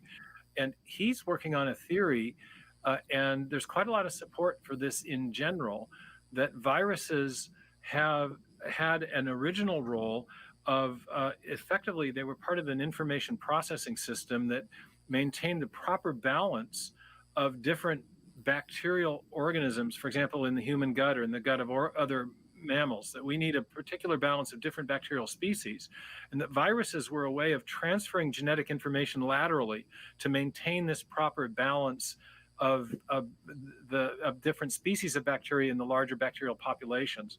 So that's a new idea and a new take on this, but it's very interesting, and he's working on a very detailed paper on it and finding a lot that supports it. So it's a kind of an active area of interest for ID proponents. The bacterial question is making a lot of sense as far as evidence of design and decay, and there's an interesting avenue of research developing, or an interesting hypothesis that's being developed about viruses. So stay tuned on that. It shows how the ID concept is generating a lot of new research ideas. Okay. As a philosopher of science, what do you think is the best way to differentiate scientific, philosophical, and religious questions and issues? Where do questions of design fit in? The second question is a bit easier to answer than the first. I think questions of design are questions of historical scientific research. You can use the method I described a bit earlier. It's called the method of multiple competing hypotheses. It's used it's a standard method in geology, evolutionary biology, archaeology. It's a method that's used when you can't repeat something under controlled laboratory conditions necessarily, and where you need to make an inference about past causes of events in the, or make an inference to determine the cause of an event in the remote past. And so design detection is a retrodictive inference. We look at an effect and try to determine what type of cause best explains it. Was it chance? Was it natural laws or necessity? Was it some combination of the two? Or was it an intelligent agent? All of those are possibilities. We know that intelligent agents act and they leave certain types of signatures of their activity behind. When we find those signatures, it allows us to retrodict back to a designing mind. I think the crucial signature of intelligence is information. And so I think that's the type of inquiry that allows you to detect design. That's a type of forensic science or historical science. Part of what I characterized in my PhD thesis, and I've done a fair amount of further writing on that in the books that Jim kindly showed at the beginning of the interview. So that's the kind of science I think intelligent design is. It's different than straight bench science or theoretical physics. There are different types of sciences with different types of methods. And then that gets to the second question: how do we characterize science? Typically, in an undergraduate science class, we'll learn about the scientific method. But in fact, there are many different scientific methods. There's sciences that are concerned with classification. There are sciences that are concerned with simulation. There are sciences that are concerned with the formulation of general physical laws. There are sciences that are more forensic in character, that are trying to discern provide causal explanations for particular facts or particular events. And all of these different types of sciences have different methods. And so the simplistic hypothetico-deductive method that we all learn in, physics 110 or chemistry 101, that's a good method, but it's not the only method of scientific reasoning. And so recognizing that there is a multiplicity of methods makes it difficult to say how in general we distinguish science from philosophy or religion. And that's something in philosophy of science known as the demarcation problem. It's a notoriously difficult thing to give a simple definition of science that allows us to distinguish science from these other modes of inquiry, especially because some of those modes of inquiry in philosophy and philosophy of science, that method of multiple competing hypotheses and inferring to the best explanation is used just as it's used in the historical sciences or sometimes in theoretical physics. So I'm of the opinion that there's not as much clear demarcation between the natural sciences and philosophy or philosophy of science as one might think. And even in religion, we were talking at the very beginning of the interview about the resurrection. The case for the resurrection is based on historical evidence, and it uses the same method of reasoning, namely inference to the best explanation. The apologetic case for the resurrection uses the same method of reasoning that Darwin used in The Origin of Species, the method of inference to the best explanation, trying to explain what caused a particular fact or set of facts to arise in history. So it's form a strict demarcation. I think it's easier to demarcate different types of scientific reasoning and different types of philosophical reasoning than to give one clear-cut science versus philosophy sort of demarcation. But I write about that a fair bit in the end of Signature in the Cell, and I give a more complete account of this problem of definition. The key thing, though, is not how do you define an argument or how do you define a truth claim, but whether or not the truth claim is true or false. Is the argument valid or sound? So the case for it doesn't so much matter what case for intelligent design is science or philosophy or a combination of the two, or historical science. What's of most concern is whether or not it's true. Does the evidence support the claim based on our knowledge of cause and effect and so forth? Wow. Sorry, you're amazing. That wasn't very Steve. succinct. No. You're well, amazing. you are too. Just These amazing. are great questions.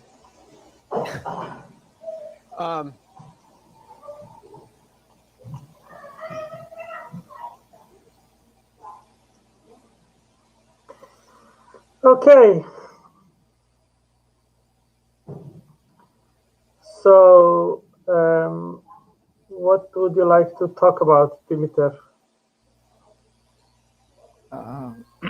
So, can you ask Mike to come?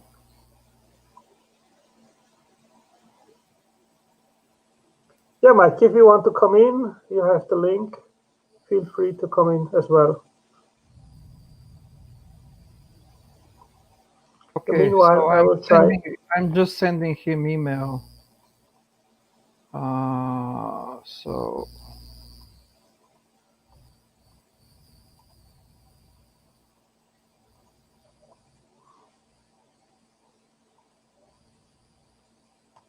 I was kind of more ready 2 hours ago, but now I probably won't have too much time. No So, problem. Yeah. You can leave whenever you want. We can continue tomorrow, whatever is fine with you. Yeah, maybe tomorrow. So what is the time for you now? For me, it's 5:30 p.m. So it is obviously you're just 1 hour off me. In me is just right now is 4:30. Okay. So most likely something like so your 3 o'clock, for example, something like that. Your 3 o'clock will be very nice. So we can chat a little bit right now, but I'm waiting. My wife will come very soon, so and we have to do something else. So I won't Okay. too long for that. Mhm. See what kind of wonderful mug I have here. Okay. And shows even you see the evolution here. So, and the cells.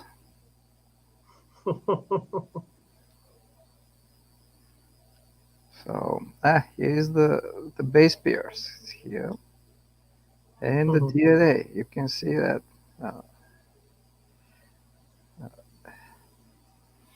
It's a biological mug, which I bought from Wegmans. It was so. It's interesting. Yeah.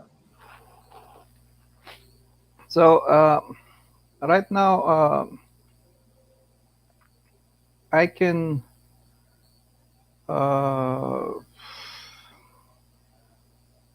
tell you a little bit probably because you asked me the last time to watch this video about the prebiotic synthesis. So, and I can go briefly on that if you want.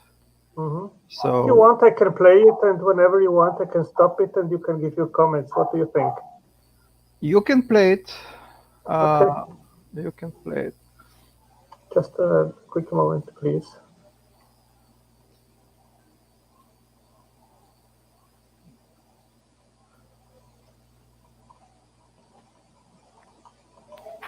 So can we just schedule tomorrow directly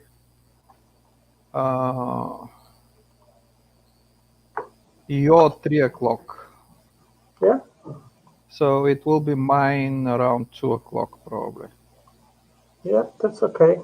So and you can send the email to Mike as well, and also the other guys as well. So here's Mike. Hey, okay, guys, here's the deal. Those joint emails, just schedule something, so we can do this like at a time, when we're all available. So Yeah, so Mike, that's exactly what I was talking with Otangelo. Yeah, so what time tomorrow would work?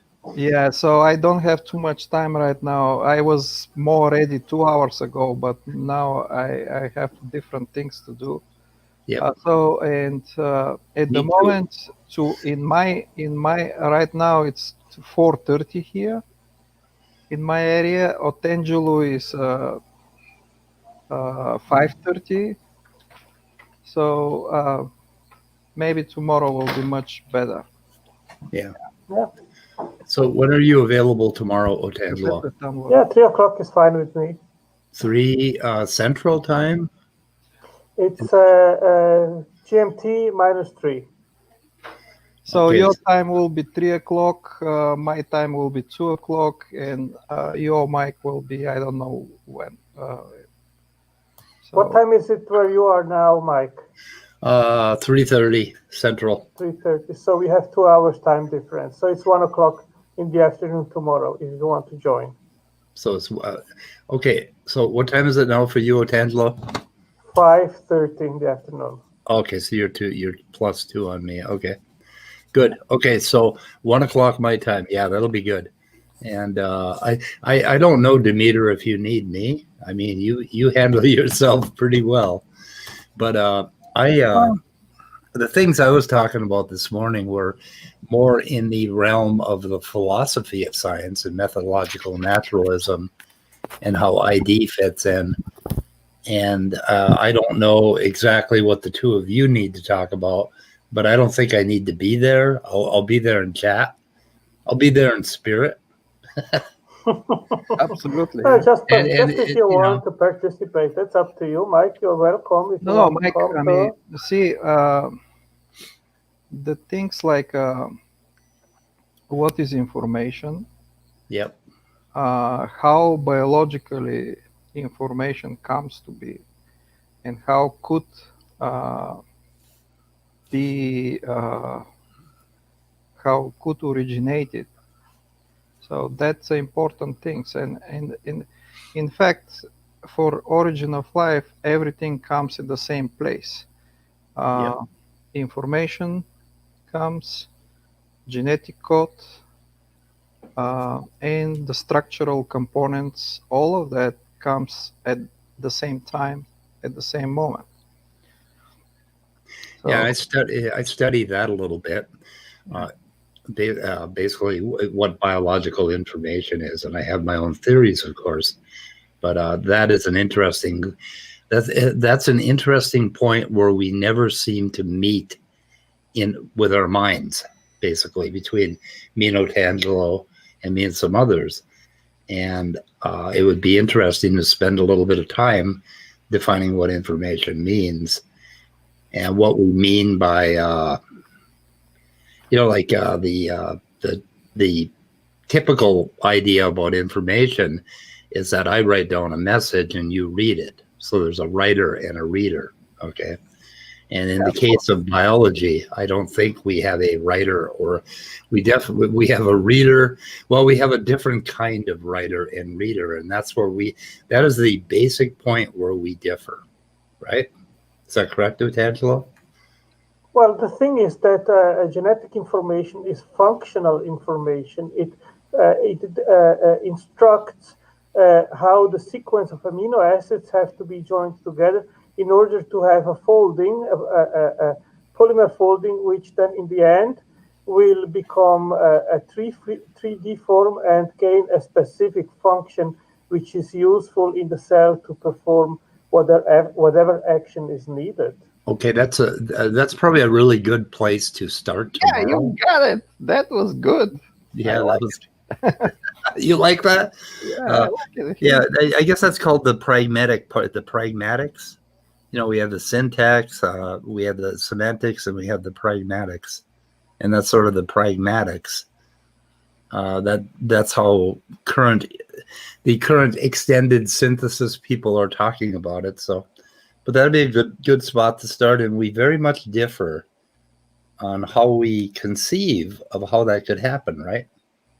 So there's two of them. Of course, the origin is of course the next relevant question. Of course, we need first define what we mean by that, and then when we have an agreement and that is elucidated, then we can go to the question of its origin. Yeah, maybe we can do that. But do you guys want to do more now, or I kind of have to take off?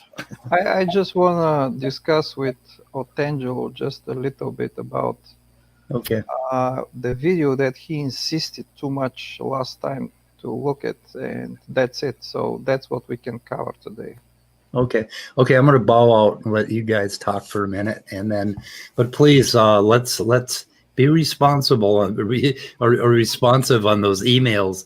Well, okay, we know now what time it is, right? Okay, so we're set. Yeah, I was about to give up. Just if Otangelo didn't give me any link, I was, Yeah. Okay.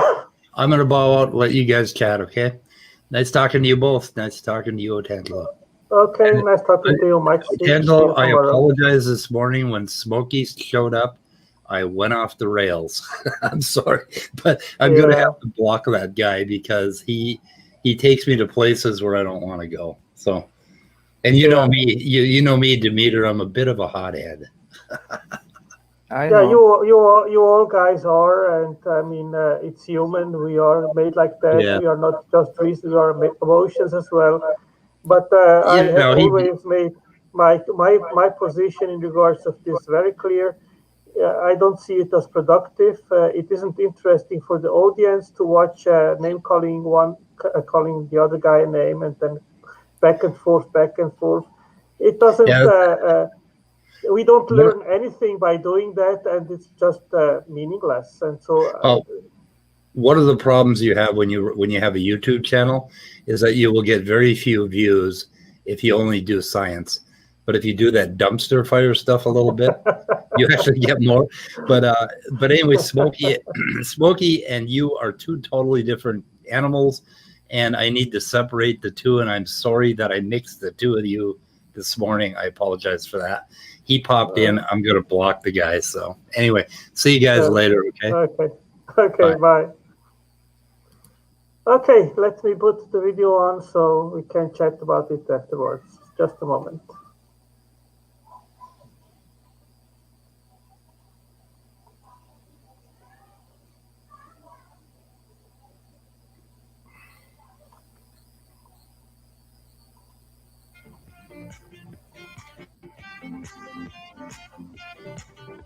Just let me know when you want to stop and comment it, okay? Yep.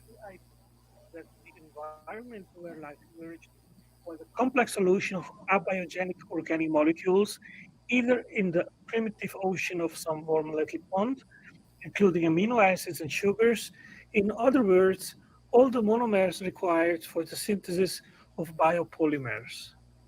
In a letter to his friend G.D. Hooker, Darwin wrote in 1871, "But if, and oh what big if, we could conceive in some warm little pond with all sorts of ammonia and phosphoric salts, light, heat, electricity, etc. present, and the protein compound was chemically formed, ready to undergo still more complex changes.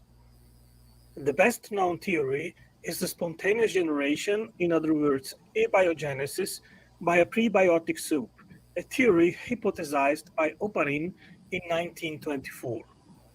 In this theory, organic compounds were created in a reductive atmosphere from the action of sunlight and lightning. It was claimed that the atmosphere was primarily anoxic, consistent of ammonia, methane, carbon dioxide, and water vapor. The compounds were then dissolved in the primitive ocean, concentrated, and underwent polymerization until they formed coacervate droplets. The hypothesis was an enormous success, first of all among the adherents of neo-Darwinism.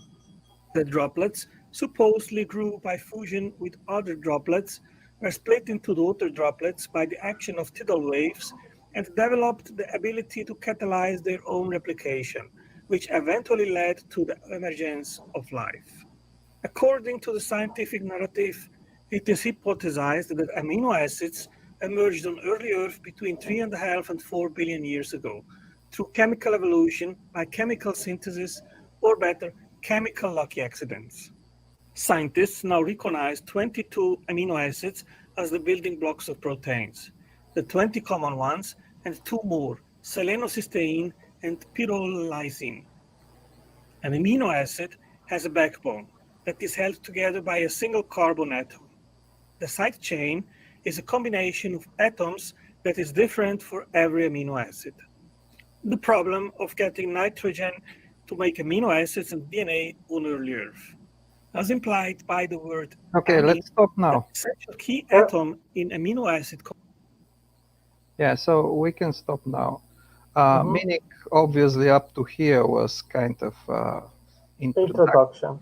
Yeah, introduction with some sort of historical perspective. Obviously, was and you understand that was a very simple introduction. Yeah, of course it was short because yeah. I didn't want to extend too much into the Yeah, subject. I mean, so. it is also understandable why it's very simple, because he wanna move to Yeah. the next point. Yeah, But let's give you a little bit. Introduction. What is the modern, more modern view and concept? Oparin, of course, he is one of pioneers, but back in 1920s, so this is between the First and Second World War.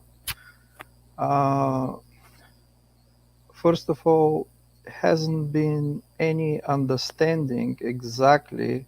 I mean, the protein actually was, I think, was new what the protein is, but there was no even clue how the information is stored, what the information is. And he's Oparin is kind of the pioneer of metabolism first hypothesis.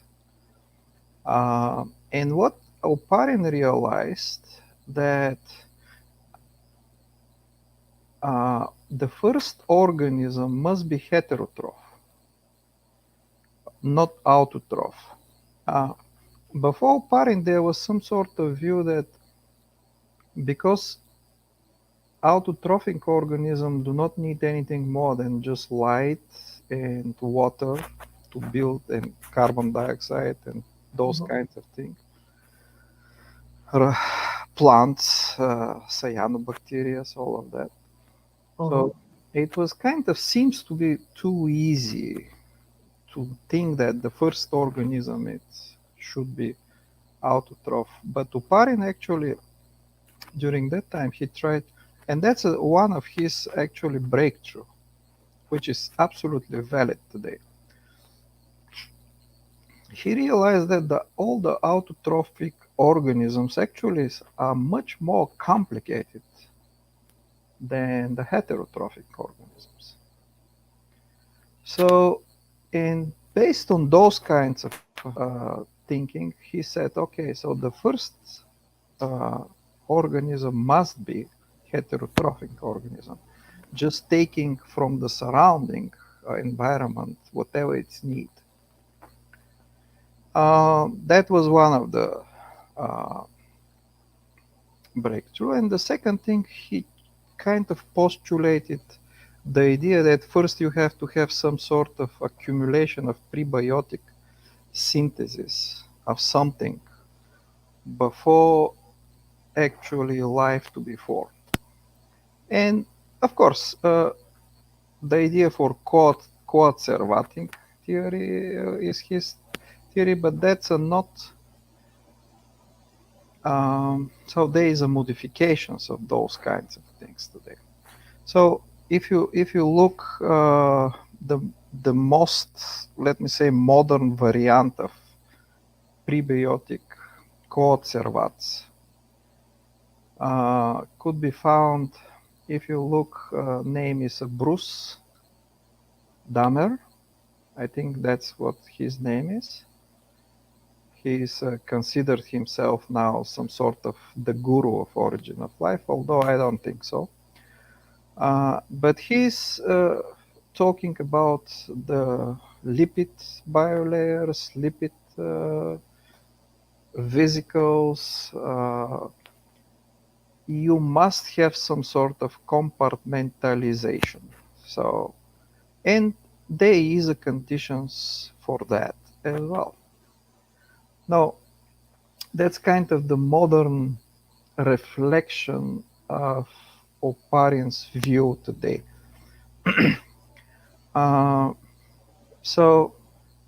He mentioned probably Oparin because he's the first that is using prebiotic soup as a term, or prebiotic milieu. I don't know how exactly is the correct pronunciation. I don't know either. I'm not English native, so I in many names I pronounce them wrongly. So we are in the same boat, Dmiter. So, and that kind of stuck. Actually, just wondering, what is your nationality? I'm from Bulgaria. Okay. Do you know where Bulgaria is? Of course, I'm Swiss, so Yeah. So you're from Italy or from? I have a double nationality. I've been born and grew up in Switzerland from Italian parents. God. Go back in Switzerland. What are you doing here? What I'm doing in Brazil. What are you doing? If I was from Switzerland, I'll go directly back there. So Yeah. it's much better to be there than here. Well, yeah, it's hard to evaluate what is better, but anyway, Yeah. it's difficult. I have everything here in Brazil, so my business, my family, and so on. To leave everything and go back to Switzerland would not be so easy. So Yep. So that's what is the second thing I want to tell you, that whoever was thinking for origin of life before 1970s was kind of just speculations, because after 1970s, when the central dogma was actually discovered of the transition of the information, and actually the central dogma from is the molecular biology. So molecular biology is the central dogma, how the information is transferred from DNA to RNA and protein, and from RNA to RNA, and so on. All of that is central dogma. So before knowing about central dogma, we cannot even ask ourselves what needs to be originated in order to origin of life happen. mhm. So you cannot even ask that question. So everything before 70s, 1970s, forget it. So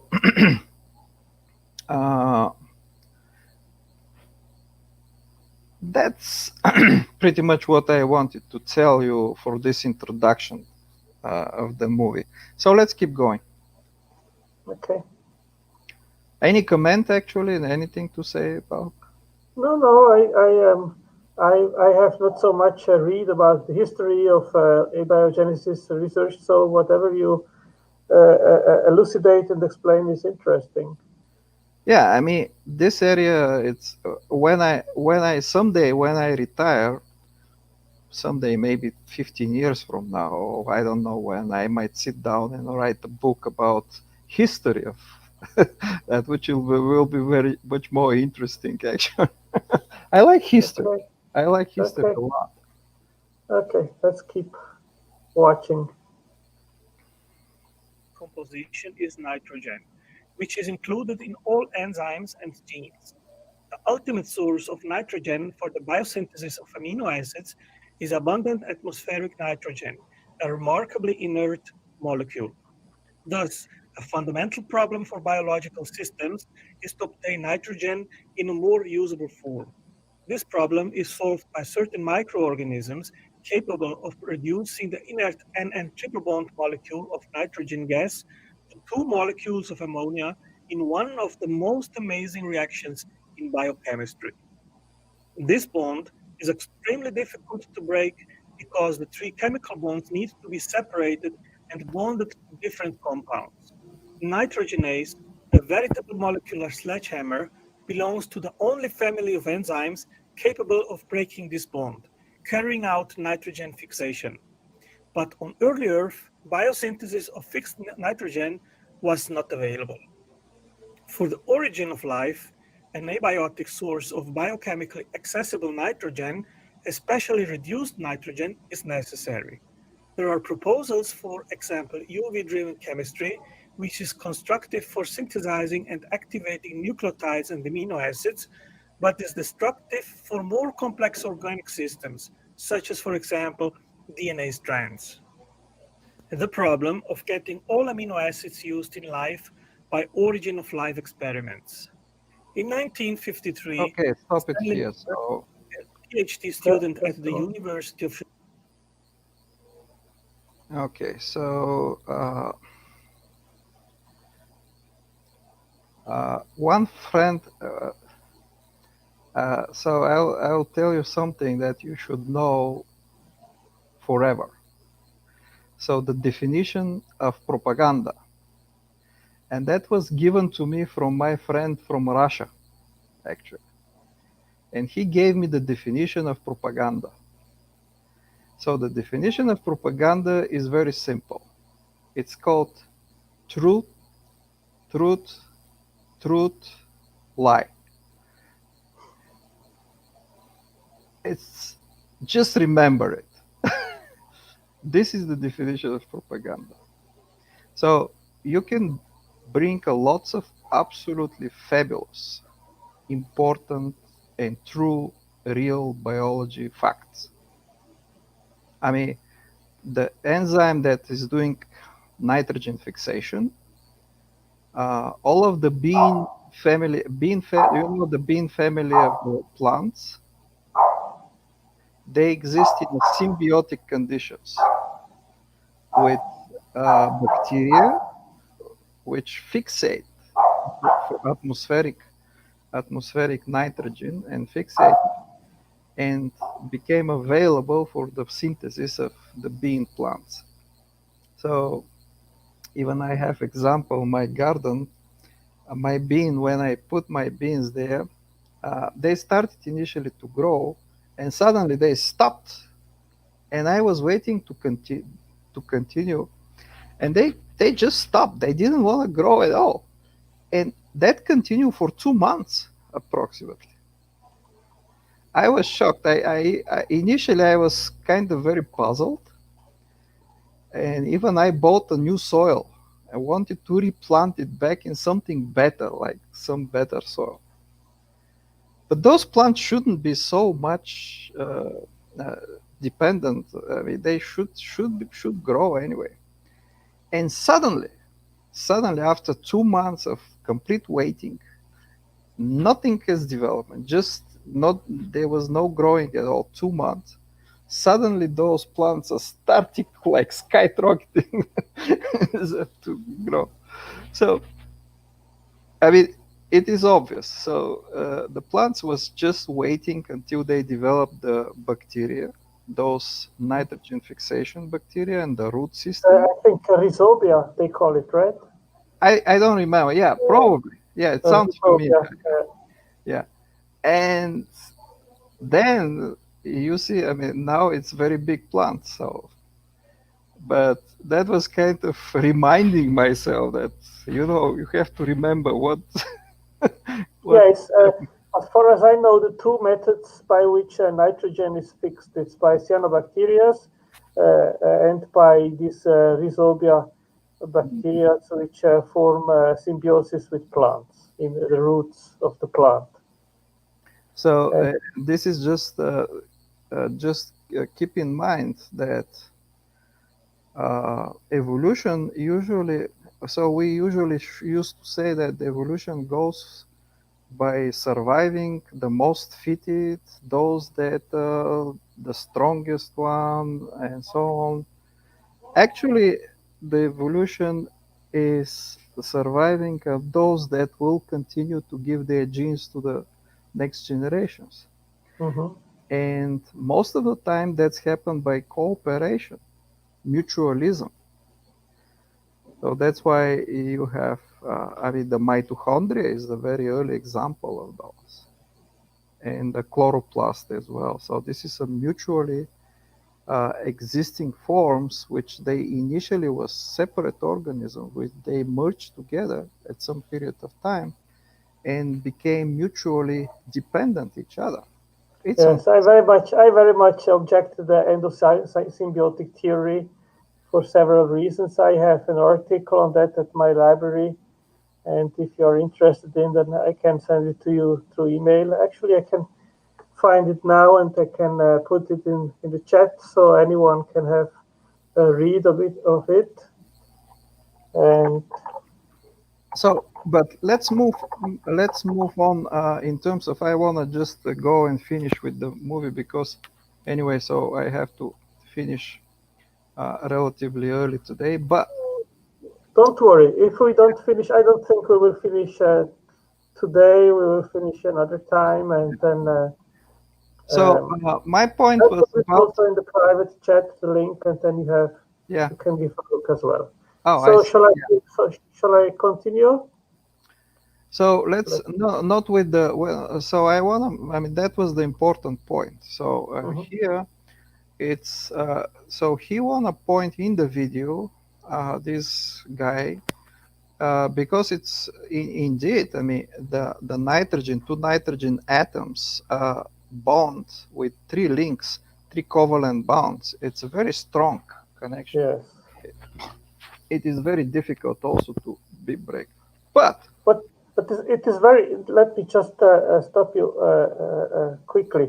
In 2016, Science magazine, they came out with a science paper attempting to define what the last universal common ancestor was. I did find it a month or two ago, that paper, and surprisingly, they include nitrogenase enzymes as one of the enzymes making up the last universal common ancestor, and claim that it had to emerge when life started. And I think this is a pretty remarkable claim, because you probably know how complex nitrogenase enzymes are, and how they could have emerged prebiotically without evolution is, in my understanding, a big enigma, because they have three cofactors. One is with molybdenum, is one of the most complex cofactors used in life, and the energy supply is also complex, and the ATP has to be recharged by separate genes to supply the energy. So it is a very complex enzyme, and I think they propose it because they have not found alternative prebiotic explanations of how ammonia could have gotten available prebiotically. So I think they just said, well, then let's put in a nitrogenase as one of the enzymes used in the origin of life. I don't know, but I mean, just based on the complexity, to hypothesize that enzyme was making part of LUCA, that is a very courageous claim, in my understanding. What do you think? yeah, it's very courageous, and I don't think it's correct, because by definition, LUCA cannot have this enzyme. Simply as that. So whoever is adding this particular enzyme there, it's wrong. And I can tell you why it's wrong. Because extrapolation of LUCA comes from all the genes which are same genes for all the kingdoms and all domains in the world. Yeah. So, and this is approximately, and I have another paper, of course, which is describing LUCA very well. And actually, in my paper, you can see at the end, there is a very useful links and references in my paper. And specifically at the end of the paper, this is the second paper from 2020. It is described, if you go to this reference, they're describing LUCA in variety of form. First of all, we don't know exactly what and how. There is a very good, I mean, probably very nice guesses, but the main idea of LUCA is that it possesses all the genes which is specific for all kingdoms and all domains of life. Yeah. This is approximately 300 genes. How many? 300 genes. Okay, the paper is The Physiology and Habitat of the Last Universal Common Ancestor. It's from Nature magazine. So it is approximately between, okay, let's say between 300 and maybe 500 genes, but this is the best you can guess at the moment for the LUCA. And this is mostly genes which are the genes for translation, genes for replication, genes for metabolism, and all of the so catabolic and anabolic processes of amino acid sugars and those kinds of things. This is about Luca. Yeah, I'm putting here the paper from Nature magazine.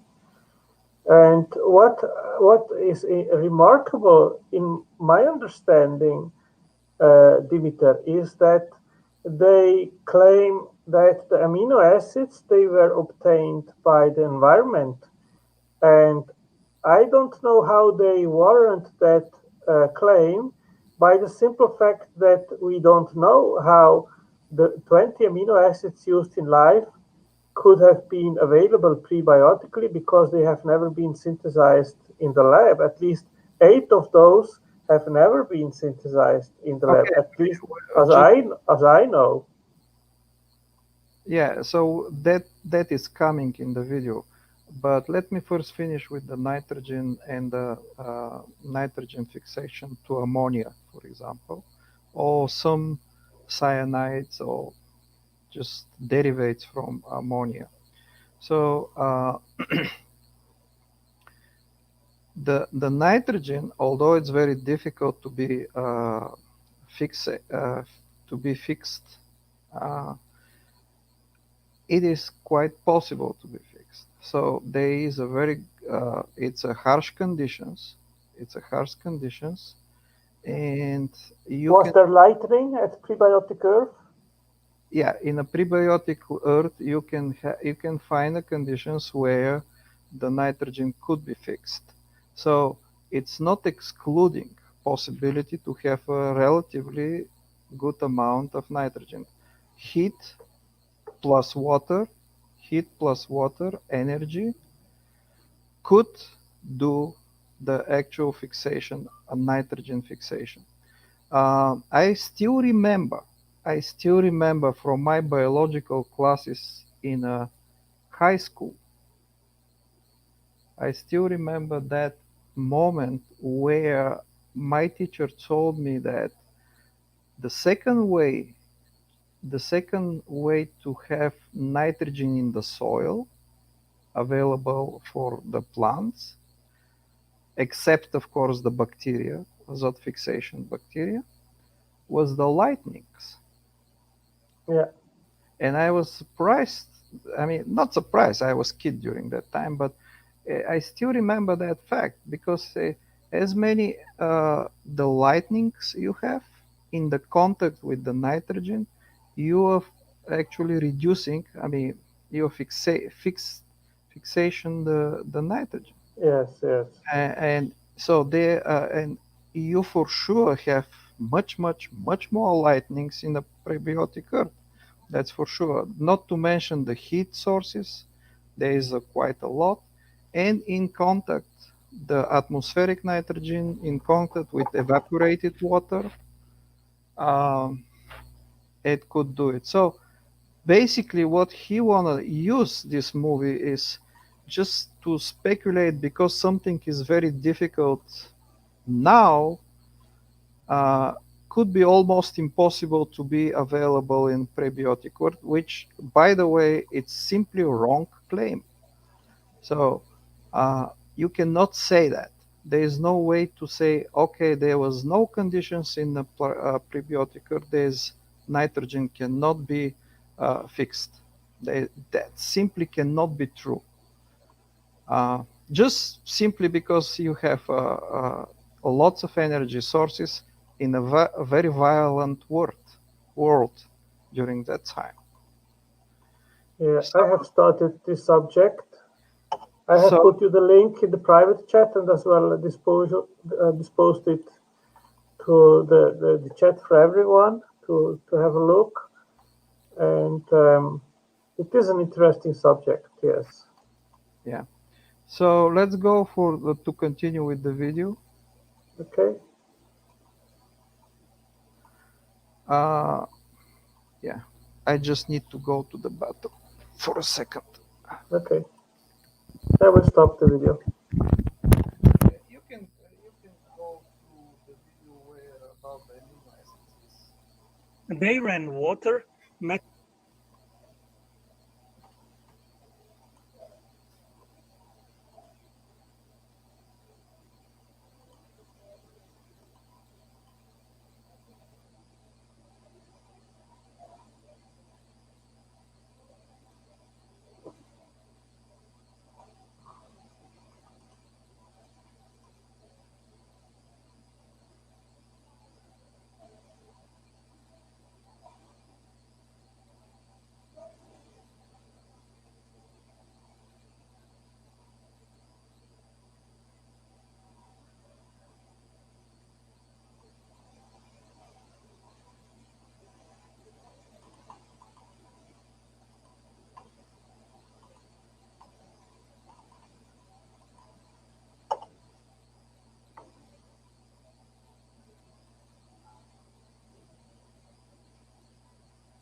Okay, just put quickly here from the article which I linked to. Yeah, you They can. wrote, Averson first suggested that the lifetime of ammonia would be short because of its photochemical dissociation, and we find that in the initial NH3 mixing ratio was 10 to the fourth, then only 40 years, and NH3 would have been destroyed through photolysis. If the mixing ratio were 10 to the fifth, then the lifetime was less than 10 years. So what is the point here? I don't understand. It would probably not have been available for life, for usable No, for life. You know? I thought we covered that. So Okay. Okay. I told you it is possible to be available. It's completely feasible. Okay. I mean, you have lots of sources of energy, and it's very well described reactions, at least 300 degrees Celsius. Plus, by the way, you need some sort of catalysis, could be, and the catalysis could happen. It's just metal ions, metal. The metal. It's catalyzing this process.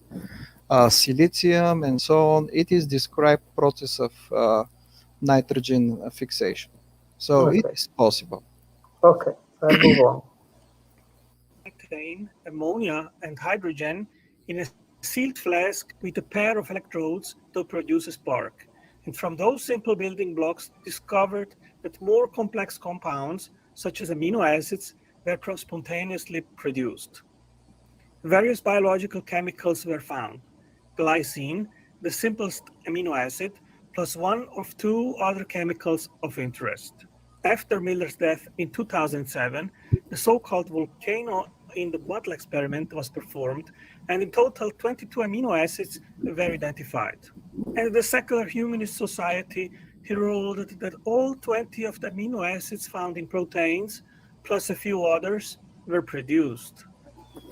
The reanalysis found indeed 22 amino acids and 5 amines in the vials, but 8 of the proteinogenic amino acids, that is the ones used in living systems, were never produced in none of the experiments. As the building blocks of proteins, amino acids are linked to almost every life process, and as such, essential for life. Amino acids have several functions. The primary function is to act as the monomer unit in protein synthesis. The problem of selecting 20 amino acids prebiotically out of 100 supposedly existing on early Earth. In order to have the amino acids used in life, the Okay, 20 I right ones understand. Let's stop here. 500 that could naturally on Earth. Yeah. So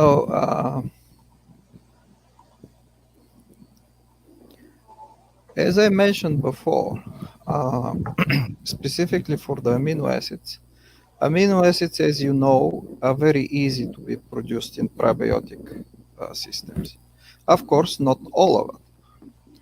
Now, there is no doubt that you can have amino acids. And let me share my, I will share my screen to show you. Let's see. Here we go.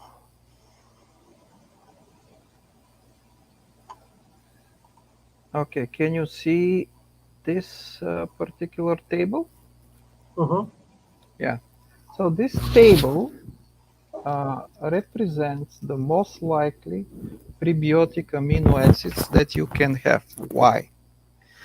Because from 2008 here, so if you go in the reference 17 from this paper, this is my paper from 2020.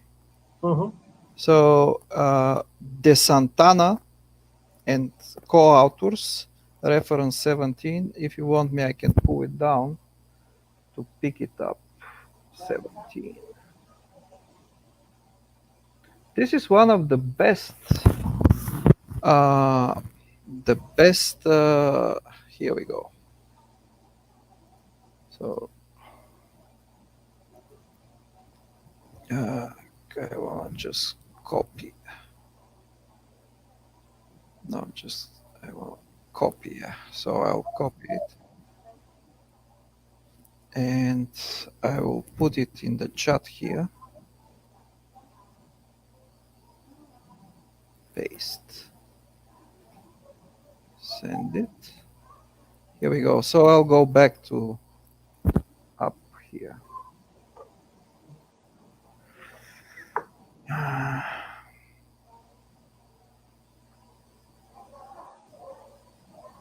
Okay. So based on this, so what this guy did, that was a study. Actually, the review. This is a review paper which is summarizing all the experiments up to 2008.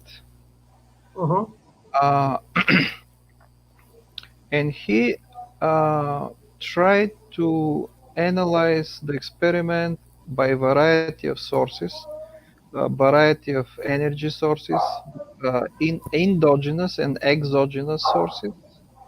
And this is approximately maybe 50 or 70 experiments in variety of conditions as well. And it is logical. For example, if you don't have sulfur,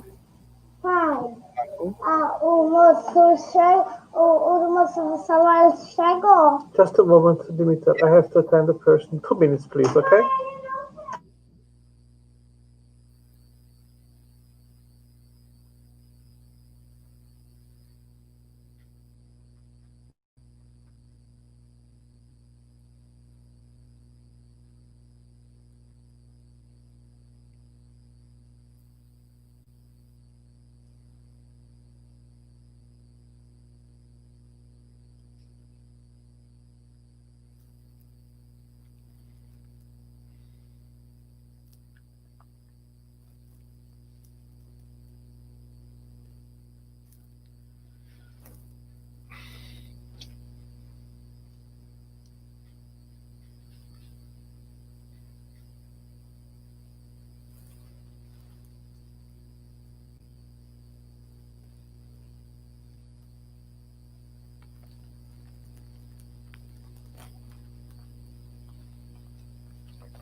Okay, I'm sorry for letting you wait.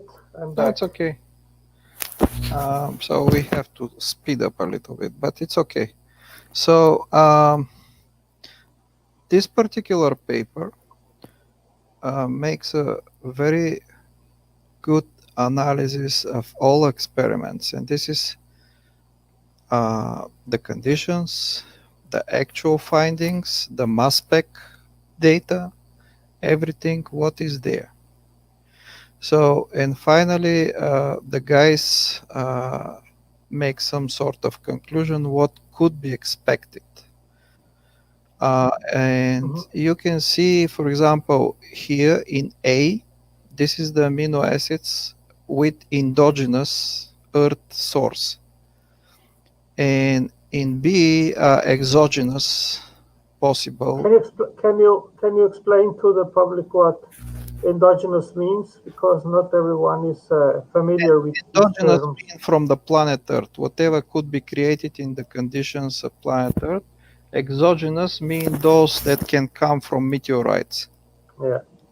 Meteorites, comets, and those bombarding. So you can see the reality here. I mean, much more close to the reality picture.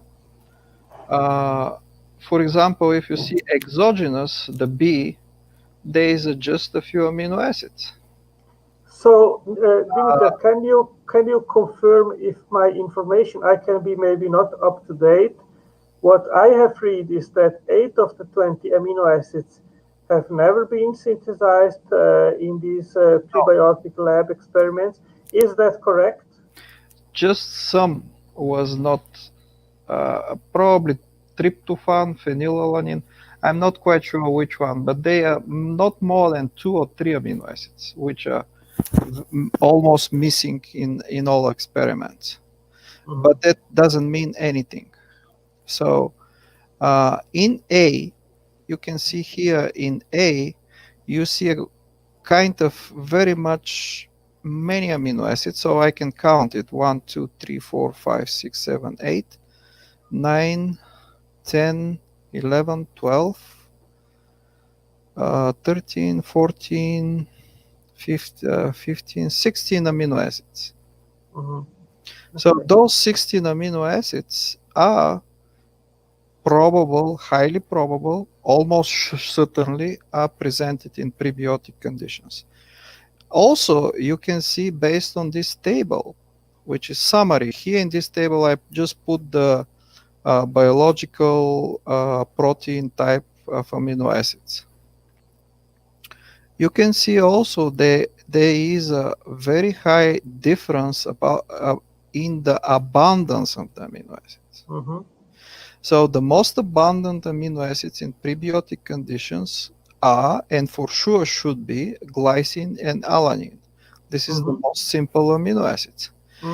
And everything else goes in a, for example, 10 times less, 2 times less, 10 times less, even 100 times less. But they still will be available. So this is more. So the less abundant are the ones here down. These 1, 2, 3, 4, 5, 6, 7, 8. Exactly. These are very rare, let's say that. It's less abundant, and you have a number even about the abundance, so about 100 times less. Could be 100, could be 50 times, something like that. Yeah. So you have a variety. First of all, you have presence of amino acids, and they are present in different abundance, and that makes perfect sense. Some of the amino acids are very low abundant, some are much more like glycine and alanine.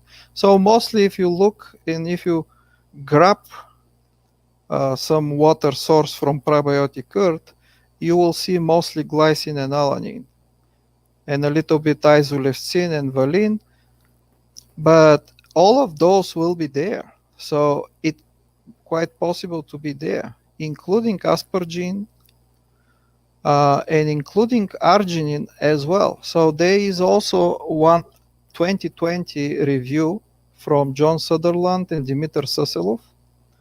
It came review about the prebiotic synthesis, and they very well described probability and possibility. It depends on the oxidation level of prebiotic synthesis.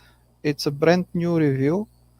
Of course, it's a summary of what is known so far, but this is what it is. So by this criteria, this is the real scientific knowledge as we are talking with, what the professional are describing. So the video that you showed me, it's kind of cut just a specific one or two experiments or few experiments, which, yes, indeed, in some experiments, of course, in some conditions, you may not find everything, but this is too intentional. In a purpose, you do that. You don't show, you don't present something as I presenting here. This is a summary, a huge summary. Everything that it's known until 2008. So, so you cannot. This is my point. Is it is highly intentional presentation in the movie to show just one side of the story, but don't show the entire story. No, I've shown what the information that I had at the moment I made the video. That's precisely why I asked you, in order to have a more up-to-date information in regards of this information. This is the most up-to-date information. So I have no interest whatsoever, Dmiter, to make up a difficulty which is not there just to make a case. That's by no means my intention.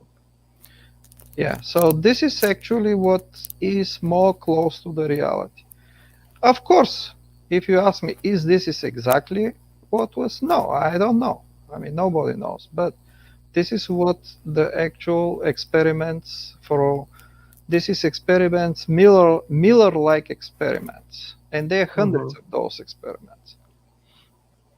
So, so let's keep going. So let's keep going with the video. Okay.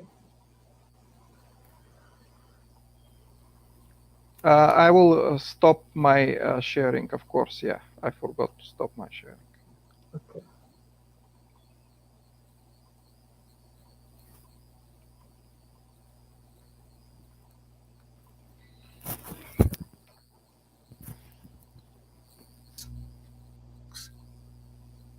Why did life select just 20 amino acids when 500 occurred naturally on the Hadean Earth? That is, of course, an invalid, nonsensical question, since the selection of the right 20 amino acids is a prerequisite for life to start. But also the claim that the 20 used in life were selected amongst 500 naturally occurring amino acids is misleading. As mentioned previously, 8 of the 20 amino acids used in life have never been produced in any laboratory experiment and aren't either encountered on the Earth naturally and neither on meteorites. The problem of concentrating the amino acids used in life at one assembly site.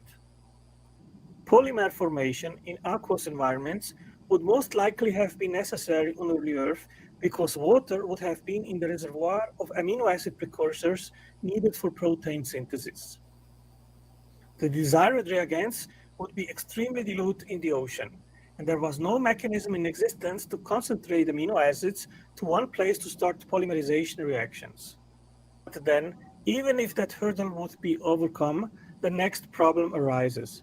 Careful experiments done in an aqueous solution with very high concentrations of amino acids demonstrated the impossibility of significant polymerization, that is, the production of proteins in this environment. But even worse than that, amino acids tend to fall apart in water, not join.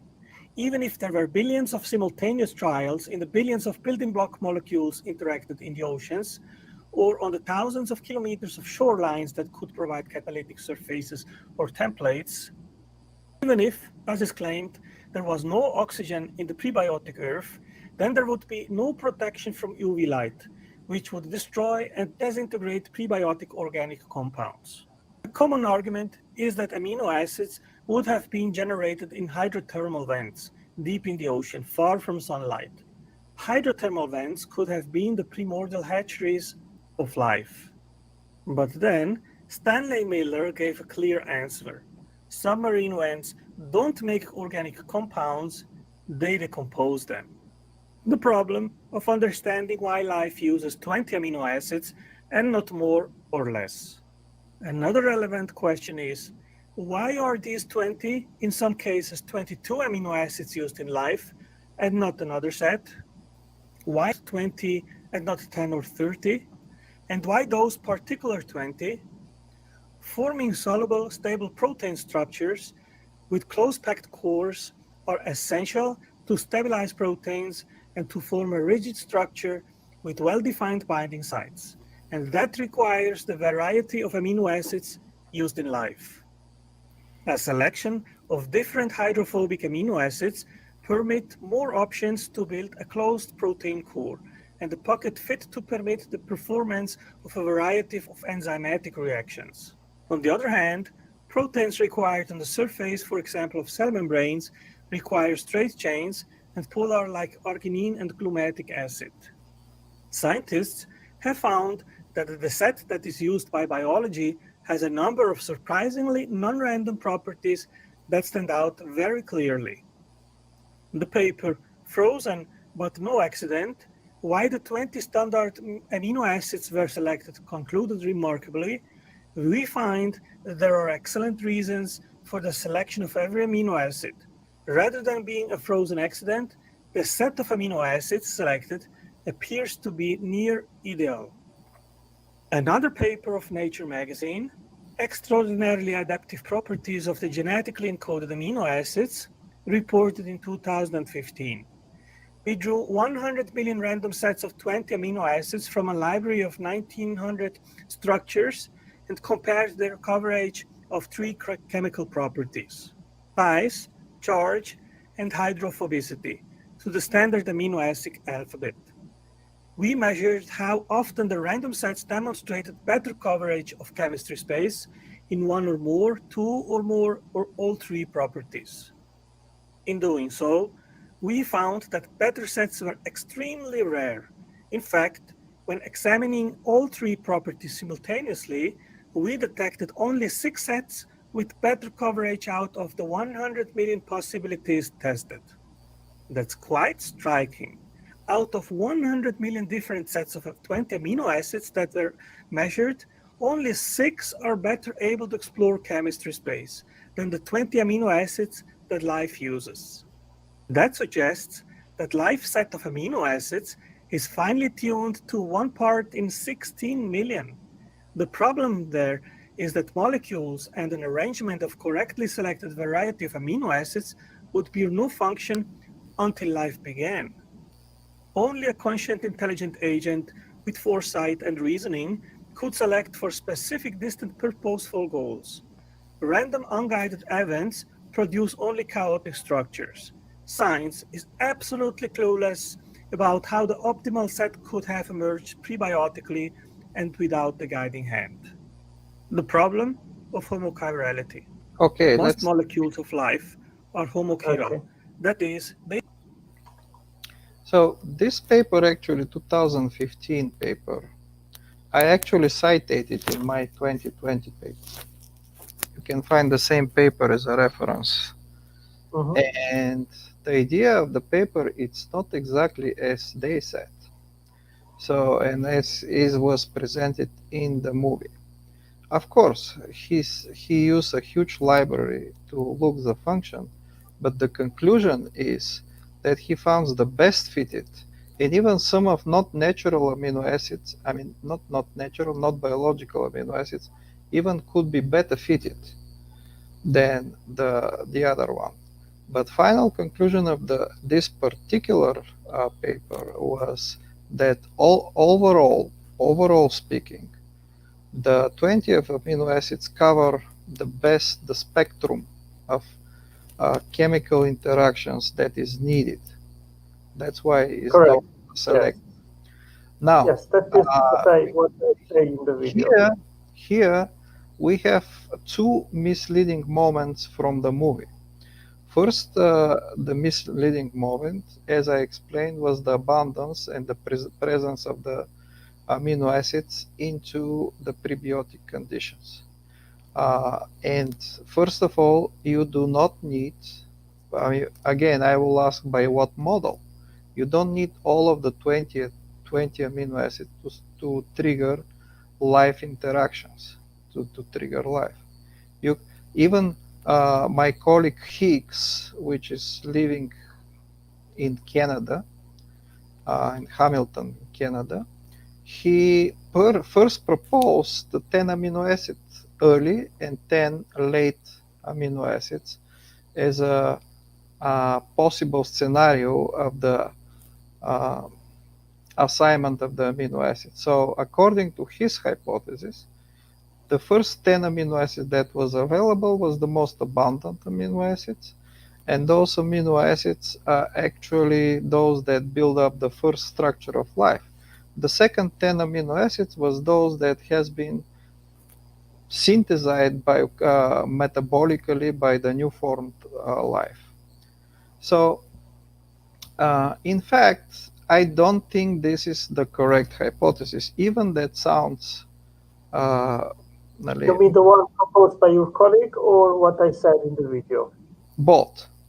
I mean, so it is not exactly like that. So every amino acids to be signed come in a particular moment during the evolution. First, the very first Was there evolution prebiotically? Was there chemical evolution? And if so, biological evolution. Once the life began, it starts so with you would propose that the first life form didn't have the 20 amino acids, but less? much less. So if you remember last time when we talked yesterday or day after, I don't remember, but it was day after yesterday, I explained to you that you do not need more than 2 or 3 or maybe 4 amino acids and not more to form a complex capable of Darwinian evolution. Well, the question is, of course, would only 3 or 4 amino acids be able to form all the variety of enzymes and proteins which would be required to have the first life form? That would be, of course, the first question. But then the other question is, whenever you add one amino acid, you need also to add the aminoacyl tRNA synthetases, also the tRNA, and then you need, of course, also to have the genomic instruction adequated to instruct the expression of proteins just with these 3 or 4 amino acids. Yeah, so you would need an entire set of molecules adapted to express only these 4 amino acids. Yeah, I got your question right now. Just give me 1 second because someone is asking me something. Just 1 second. Mhm.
I'm right back to, I have to check my guest which arrived, and I'll be back in 5 minutes as well. I will put just the video until then, okay?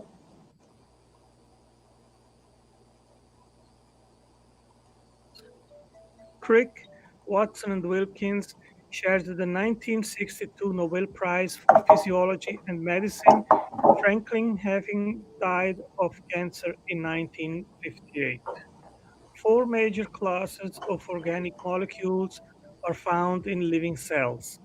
All forms of life have organic molecules and macromolecules that fall into these four broad categories based on their chemical and biological properties: carbohydrates, lipids, proteins, and nucleic acids. Nucleotides are essential to cellular metabolism, and nucleic acids are the molecules of genetic information storage and expression. General description of the structure of the RNA and DNA molecule. DNA is the molecule of life, which contains the blueprint or instructions to make, for example, proteins that perform most life functions. Nucleotides are building blocks for DNA and RNA. The two classes of nucleic acids are deoxyribonucleic acid, DNA, and ribonucleic acid, RNA.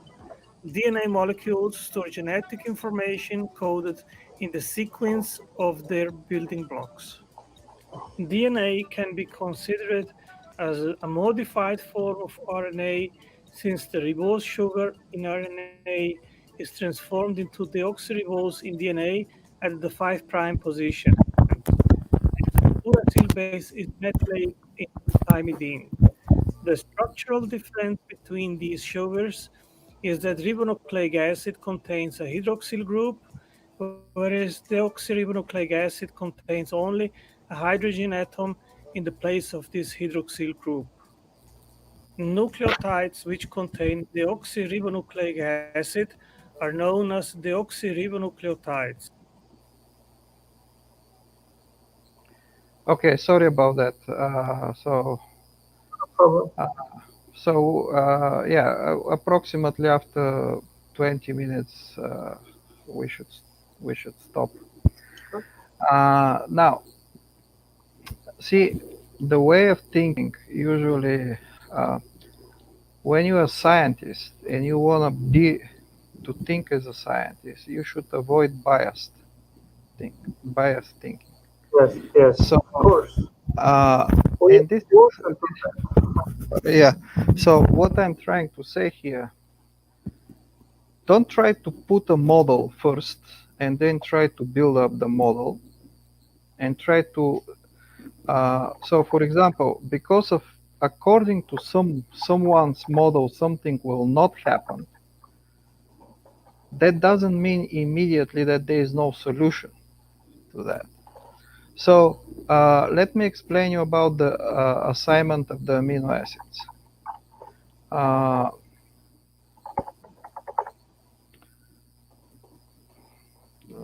Probably I have to share the screen now. Okay, let's share the screen.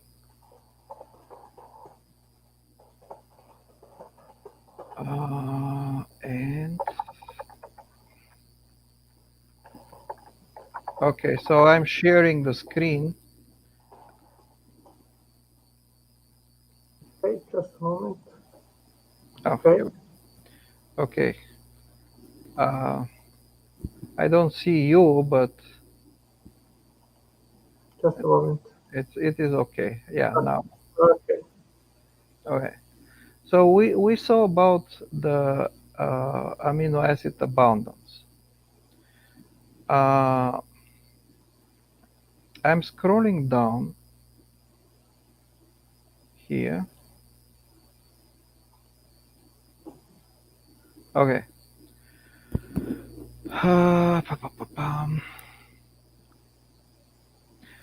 So I cannot go in everything that it's here, but usually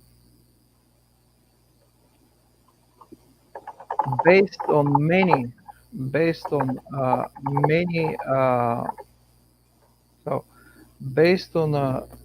many clues. So you have several clues. The paper says that if you take the codons and just arrange these codons from GC-rich codons to AU-rich codons, you will find something like a relative, I'm saying not absolute, but relative chronological assignment of the amino acids. Now, it is totally not true to say that you need all the amino acids in order to form a life complex. And now you ask me about how the complication, how the things are going complicated after that, based on a Darwinian evolution. Usually, if you establish Darwinian evolution at the beginning, now you create opportunity where you can make more complicated forms. And here is the all amino acids with the codons, amino acids with the codons arranged from GC to AU rich codons. And you can see that there is a relatively 3 section of amino acids. The GC rich section is the very first amino acids, according to my hypothesis, which are assigned as a genetic code in the genetic code. And the AU rich amino acids are the last one that has been assigned evolutionary. Now let's scroll a little bit down.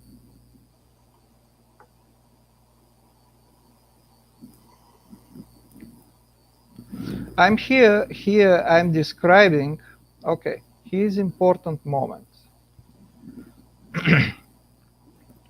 When you describe the GC group amino acids, which are glycine, alanine, arginine, and proline, those 4 amino acids are highly GC rich. When you describe, you can find exactly why in this hypothesis those 4 amino acids actually are assigned for the first life. So there is a reason why some amino acids could be recruited in the life complex. And here is the description of GC group, and there is a description of middle group and description of AU group, and everywhere you can see reasons why something is like that, why it's early, why it's late. I don't have time right now to go. Also, this is very interesting finding of the paper, and I am very proud of this particular finding. It's a new discovery. If you see here, this is the same picture as before, from GC rich to AU rich. But if you overlay the amino acid synthetases by class, there are 2 classes, class 1 and class 2 amino acid synthetases, you see very clear a zonal distribution of the amino acid synthetases, starting with arginine, which is carried by class 1, only 1. After that, continue only with class 2.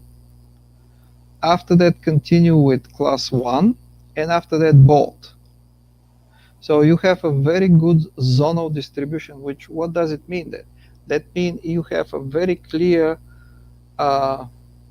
cause-effect dependence of the assignment of this particular codons together with the amino acid synthetases.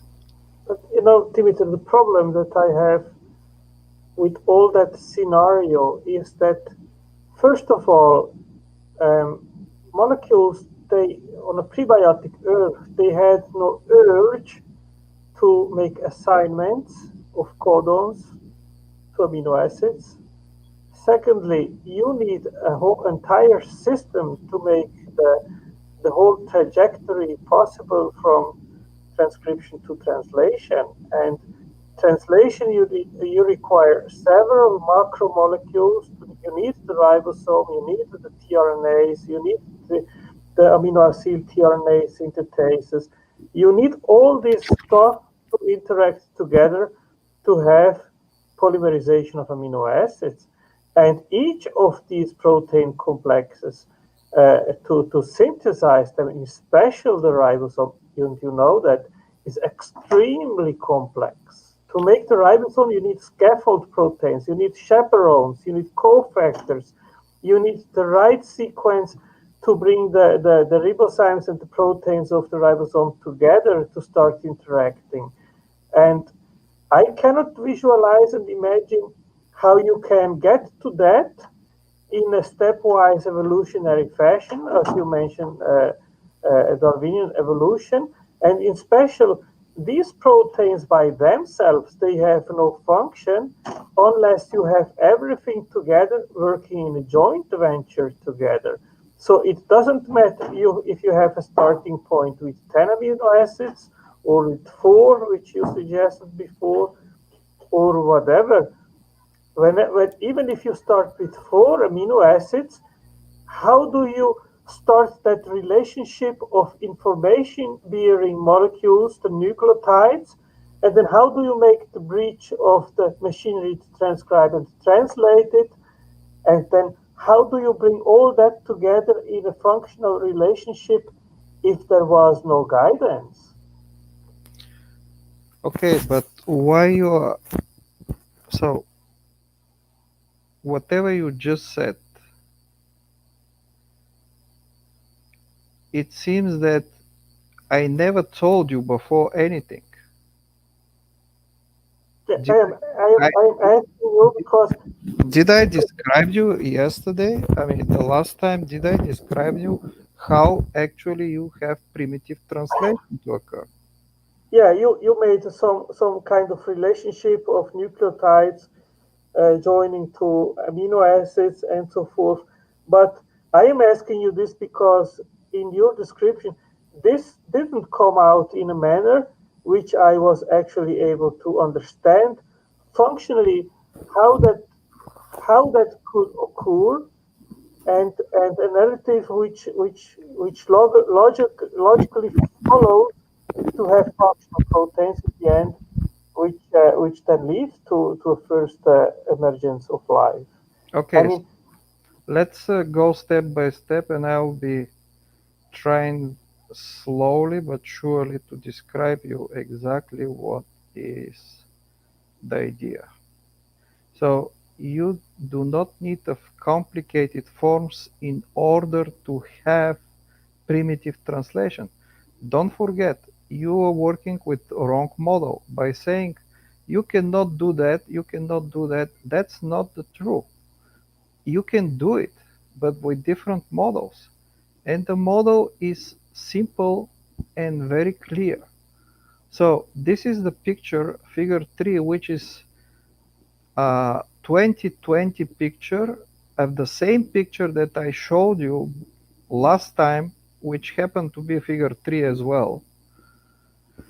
And here you can see very clearly how the Darwinian evolution starts to form. And this is the form how the primitive translation happened.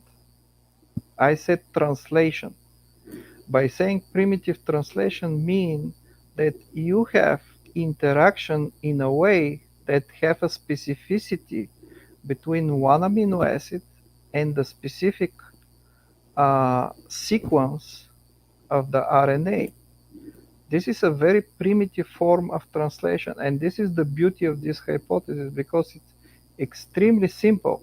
I know very well that when you see this picture, you don't see like a functional ribosome. But I will try to explain. We do not. So once you have Darwinian evolution, once you have the primitive translation, you start to complicate things. You make it more complex. There are lots of papers. so Dmiter, let me ask you this. Why would primitive molecules even start to do what you describe here? Exactly, that's what I'm describing here. So listen, just stay and listen. You remember yesterday when I talked about formation of hybridization dependent peptides? You remember that?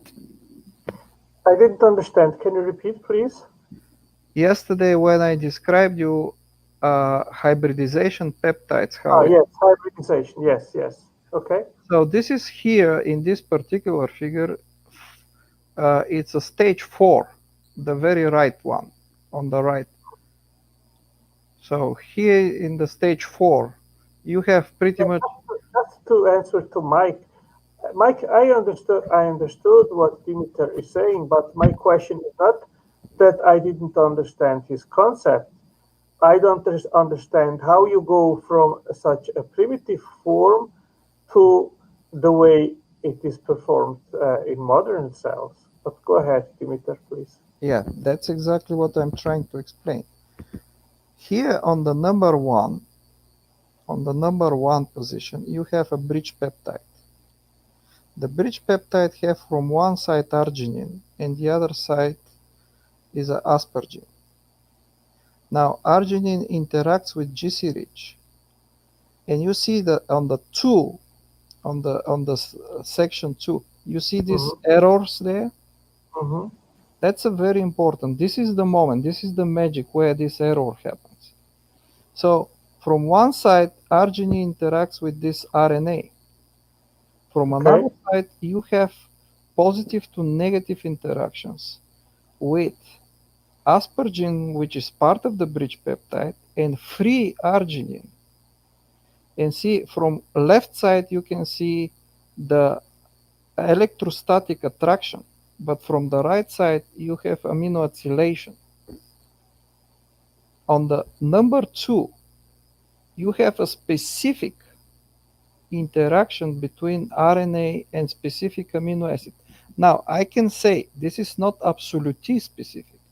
This is just improving the probability to happen. Specific. So, but this is quite enough to trigger Darwinian evolution. And right now, I'll show you the next steps. Let me show you probably from the other paper. Okay, so this is one thing, but let me show back to another paper, the first paper. So I'll stop sharing right now. And now you'll see what I'm talking about and how it goes in more complicated.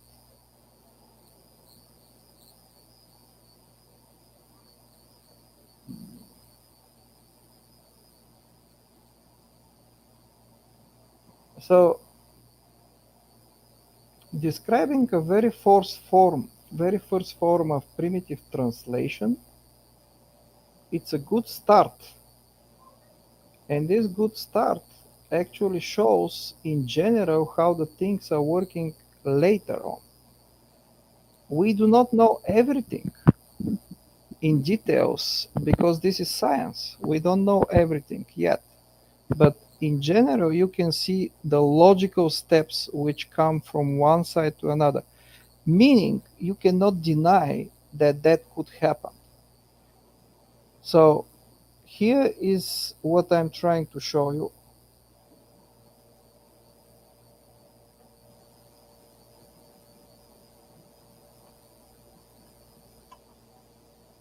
Okay, so this is the logical steps which coming after the moment that I showed you before a few seconds, the bridge peptide moment.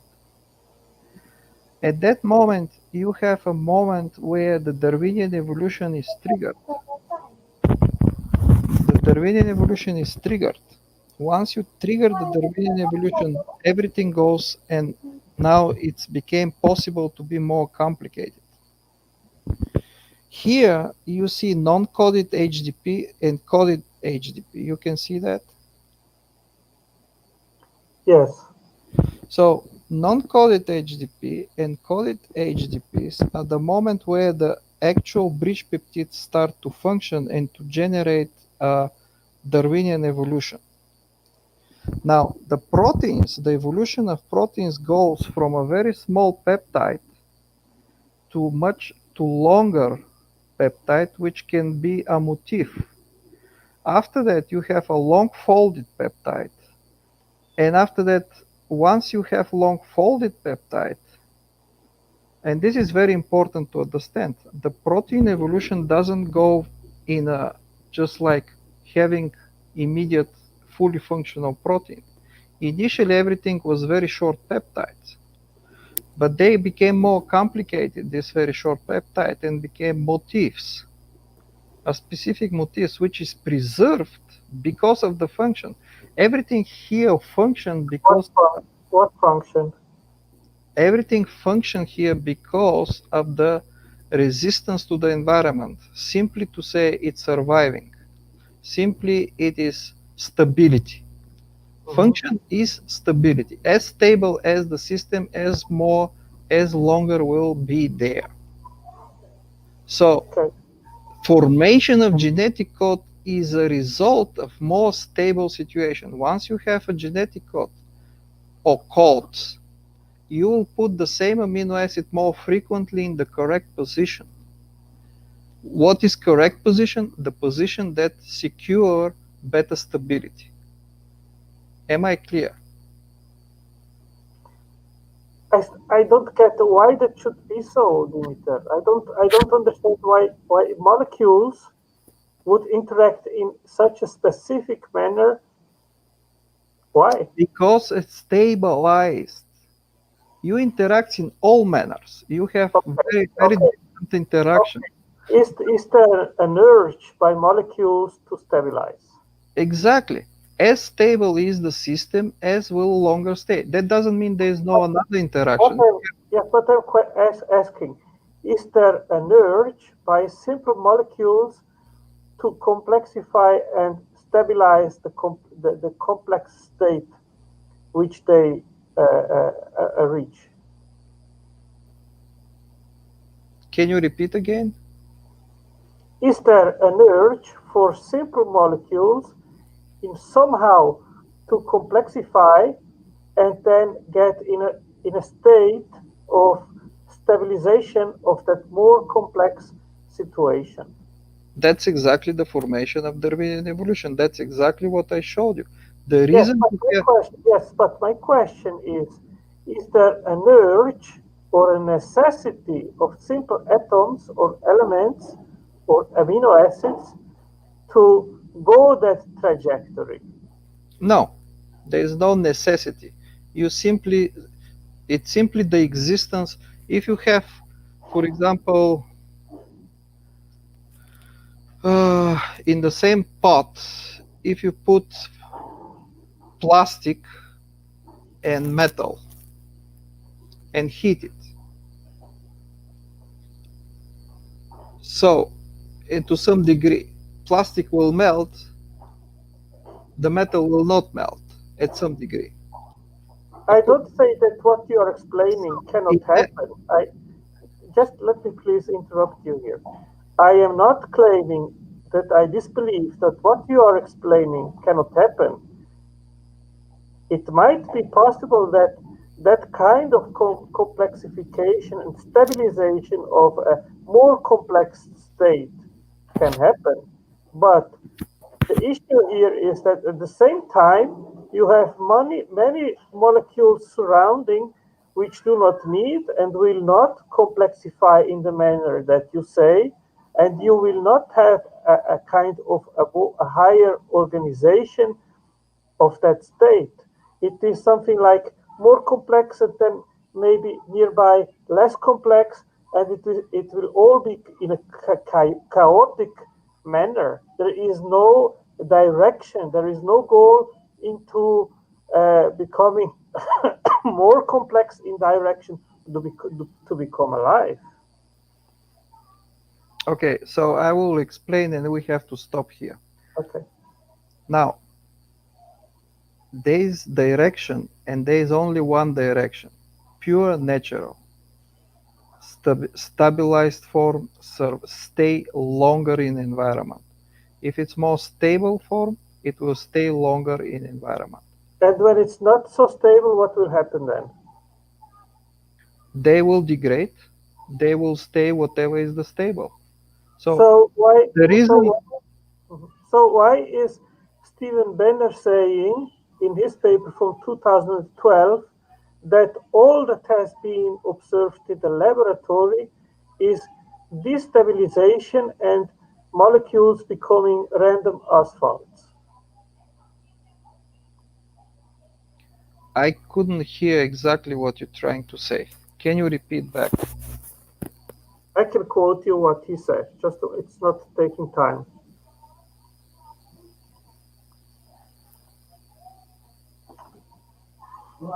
Oi. É você. There's Sim, some sim, background sound. just a moment, please. I have to take a phone.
apologize. Okay, Dmiter. so I a have to final attend the final call. thought.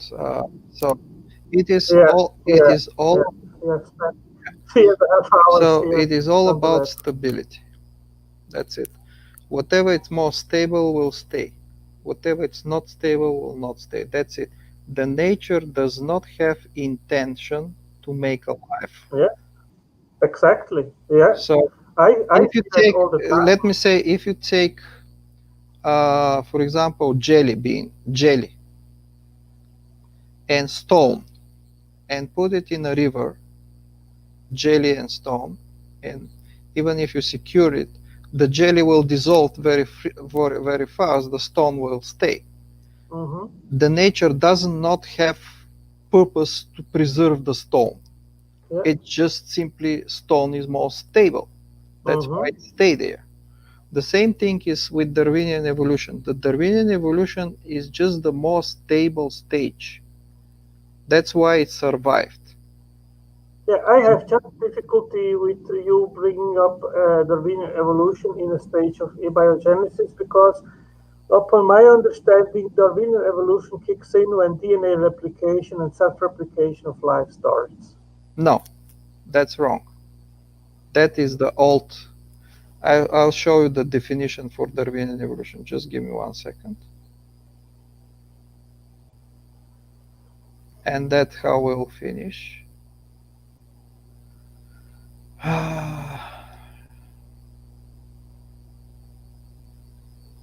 Okay, so here is my sharing to share. So here is the definition of Darwinian evolution. Can you read it? Darwinian evolution is a dynamically stable system where information determines its own supporting structure. That's it. Yeah, but there was no information at this stage.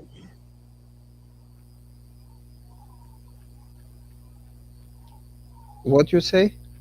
There was no information at that stage. There is information. It's already formed. Otherwise, you will not have Darwinian evolution. Okay. So here I'll show you exactly where is the information. Just stop sharing. I'll show you the information. Share the screen. Just give me 1 second. And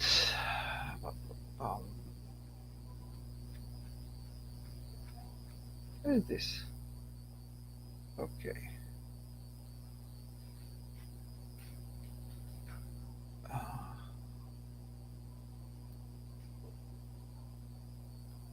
Oh, here. So where's the last one? Just 1 second. Share with that.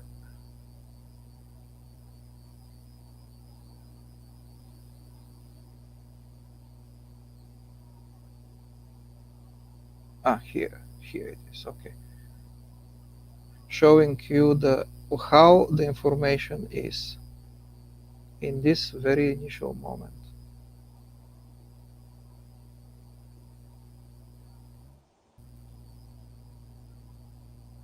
Okay. So we're going back to this figure.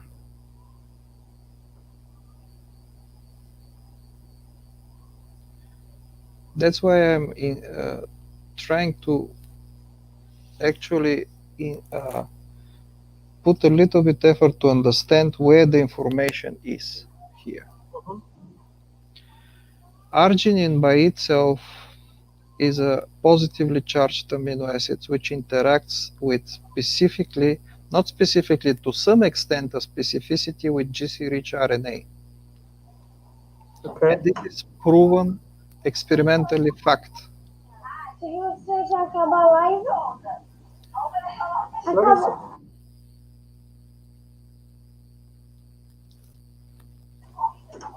Okay. Now, at that moment, you have interaction between bridge peptide, which contains arginine, and GC-rich RNA. The same bridge peptide contains aspargine. and brings to some extent more or less specifically arginine to this particular RNA, which is GC rich. We have a situation in that case where increase the probability of GC rich RNA to be interacting with arginine, to be amino acylated with arginine. This is link between the specific RNA and specific amino acid. It's not perfect, but it's good enough with high increased probability because of the bridge peptide system. And in that case, you have a link, specific sequence with specific amino acid. The same situation happened. So this is a direct chemical reaction. Is that correct?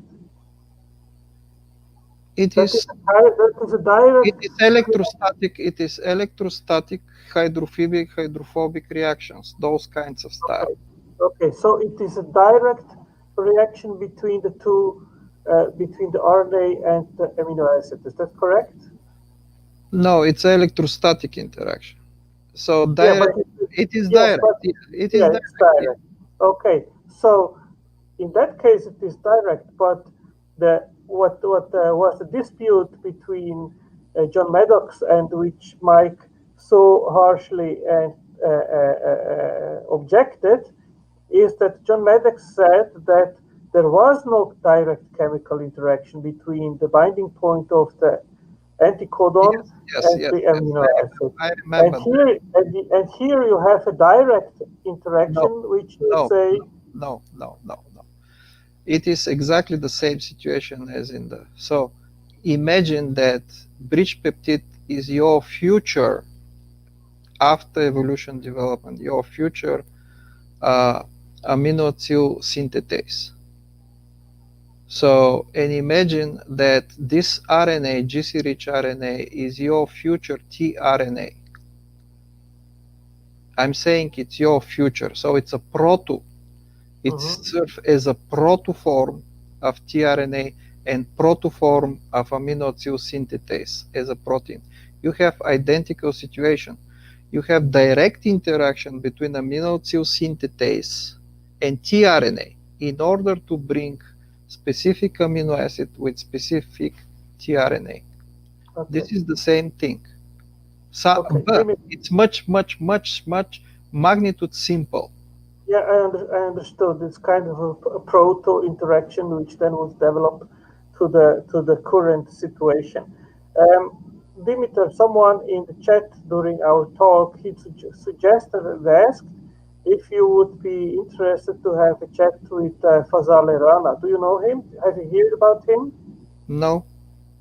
Yeah, he is a biochemist and he is a creationist, an older creationist, and he is very focused as well in regards of all these topics that we are talking about. And he's very well known in the creationism and intelligent design community. So since that person asked, I am directing that question if you would eventually be interested to have a conversation with Fazale. Well, if it's, I don't mind. So if we have a reasonable scientific talk, yes.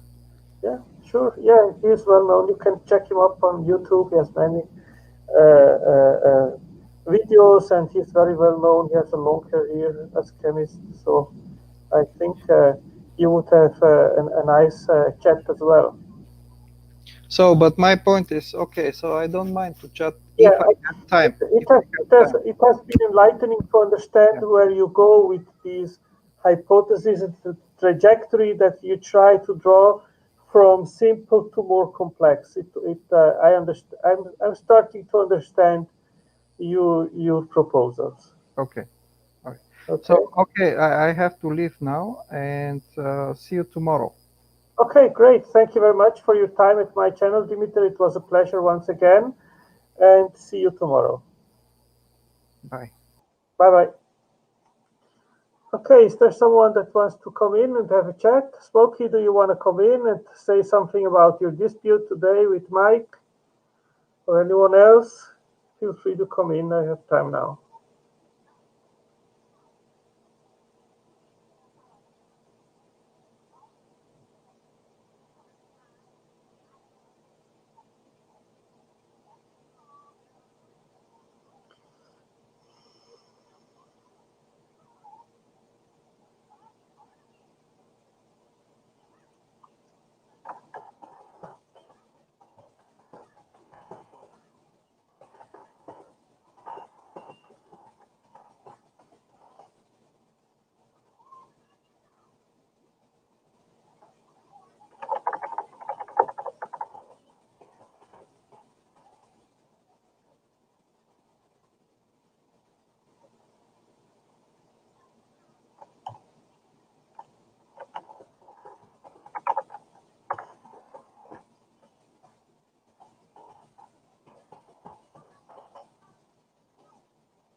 Otangelo, did you think I was saying the stream was a disaster for you? Yeah, that's what I understood. No, I was saying I was talking about Speed Stream, where he was trying to damage control about not reading the books. I said it was a disaster for him. That's what I commented in there. You better hide this stream soon, Speed. That's why I commented that this morning, because it was a Mike is in the chat. Let me ask him if he wants to come in.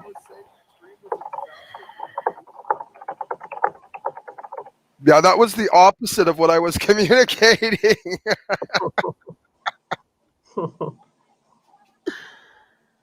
No, I was watching back because I had let it pause because I had to step out and do a few things in the front yard. So I came back and started watching it again. And I was playing it and I saw Speed was still in the chat. And I saw you say, you were talking about Speed, like, oh, we should not have the name calling and stuff like that. And I'm fine addressing that. And I'm fine addressing why Speed has moved to that level in the conversation sphere with me, because it's not like it just gravitated overnight. I had really good interactions with Speed, and then he started to behave really, really dishonestly, and I couldn't possibly continue validating him as just an honest contender. Smokey, Sure. let me stop you right here. I think if one of you both do not give a stop point, then this will go on and on. Yes. Do you agree with me? Yes. And I asked Mike, and he said, well, it wasn't me that started this whole thing. And it doesn't matter who started it. It matters that it stops, because it is not productive for anyone. I disagree. May I elaborate? Well, we talked about it already previously, and you said to me that you see something productive in conducting your dialogue the way you do. And as I said, I respect it.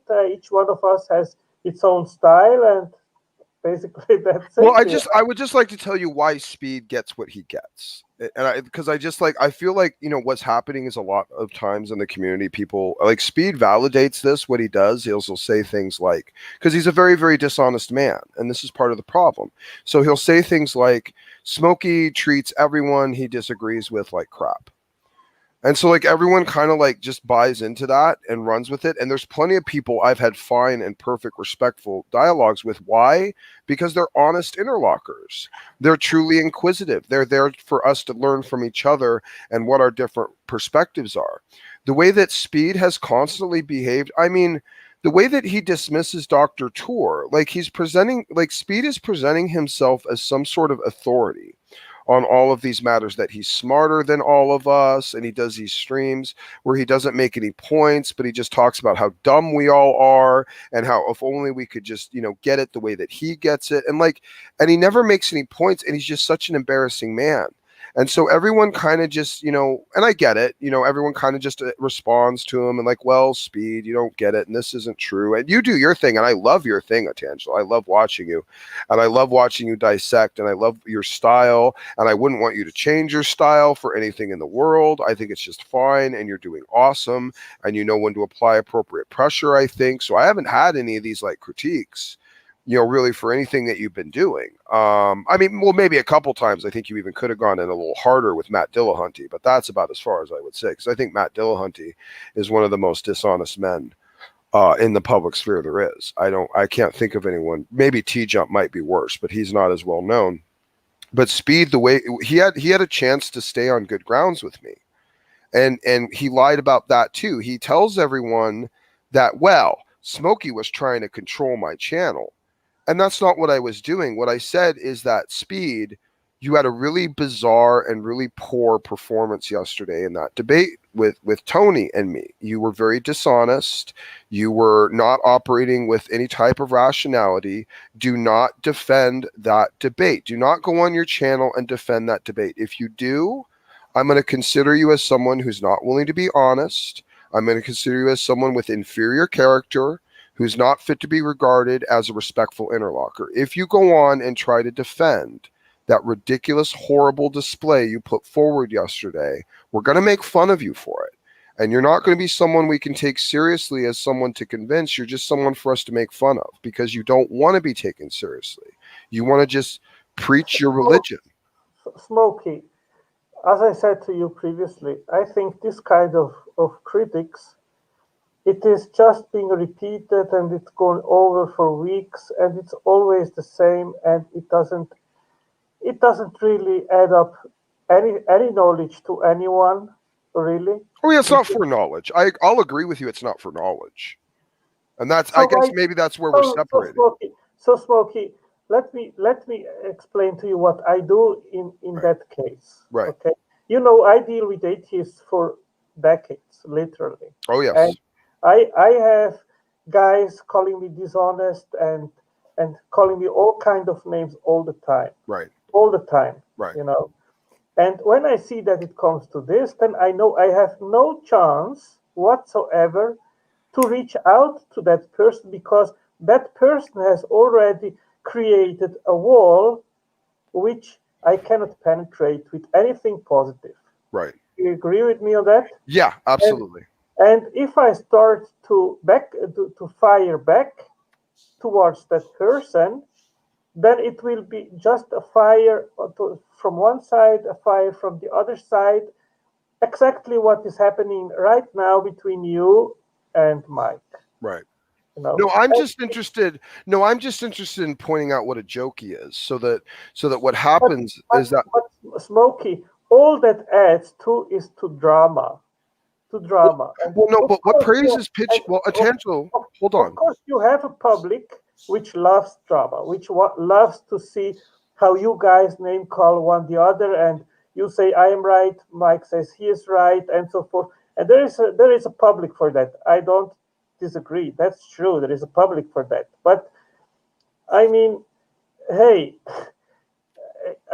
for me, I create this channel. Otangelo, if I may, you do know what Mike has said about us and what the creationists are doing and what he's pushing for. Like, he has told you that, right? Smokey, listen, I think it's like that.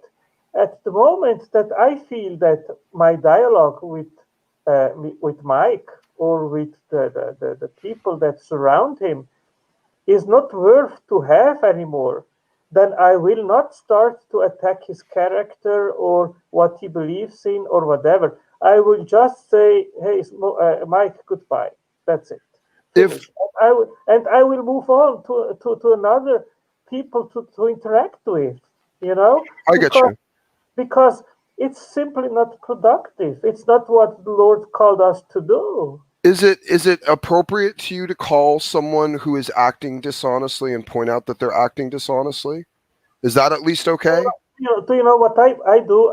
You saw the streams where I was on the line in the last couple of weeks, didn't you? So if you go and see the chats on the videos down, you will see hundreds and hundreds of interactions of me with many people.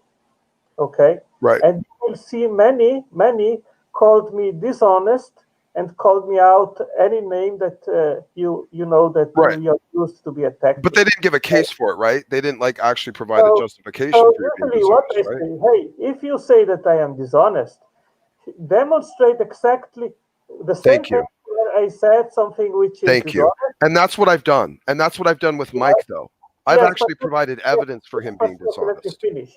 And that person usually, I have not seen one being able to point out where I really was dishonest. And then I give one last answer. And I said, you are the dishonest guy because you called me dishonest without having a reason to do so. And the Bible says that who is lying will go to hell. Right. And then I give a link to how the guy can be saved. And then I stop interacting with that person. Right.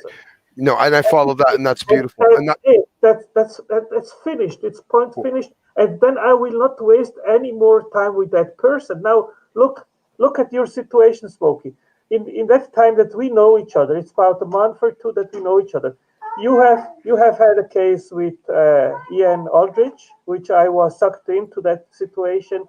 I've checked that other channel of that other guy, which has only videos about you at his channel. It's right.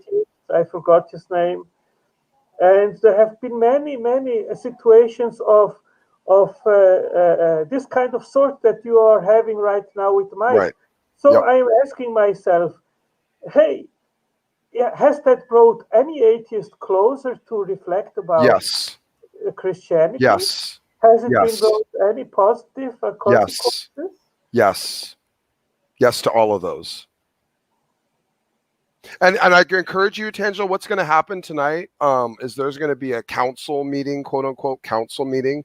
CJ, Nicholas, and Maddox, and who am I missing? Ryan, the Presbyterian, are all going to convene, and they're all going to examine me, and they're all going to make critiques. And I've encouraged all of them to be as blatant and brutal and honest as they feel inclined to. I believe this feelings, emotions, idolatry that we keep indulging is exactly part of the problem.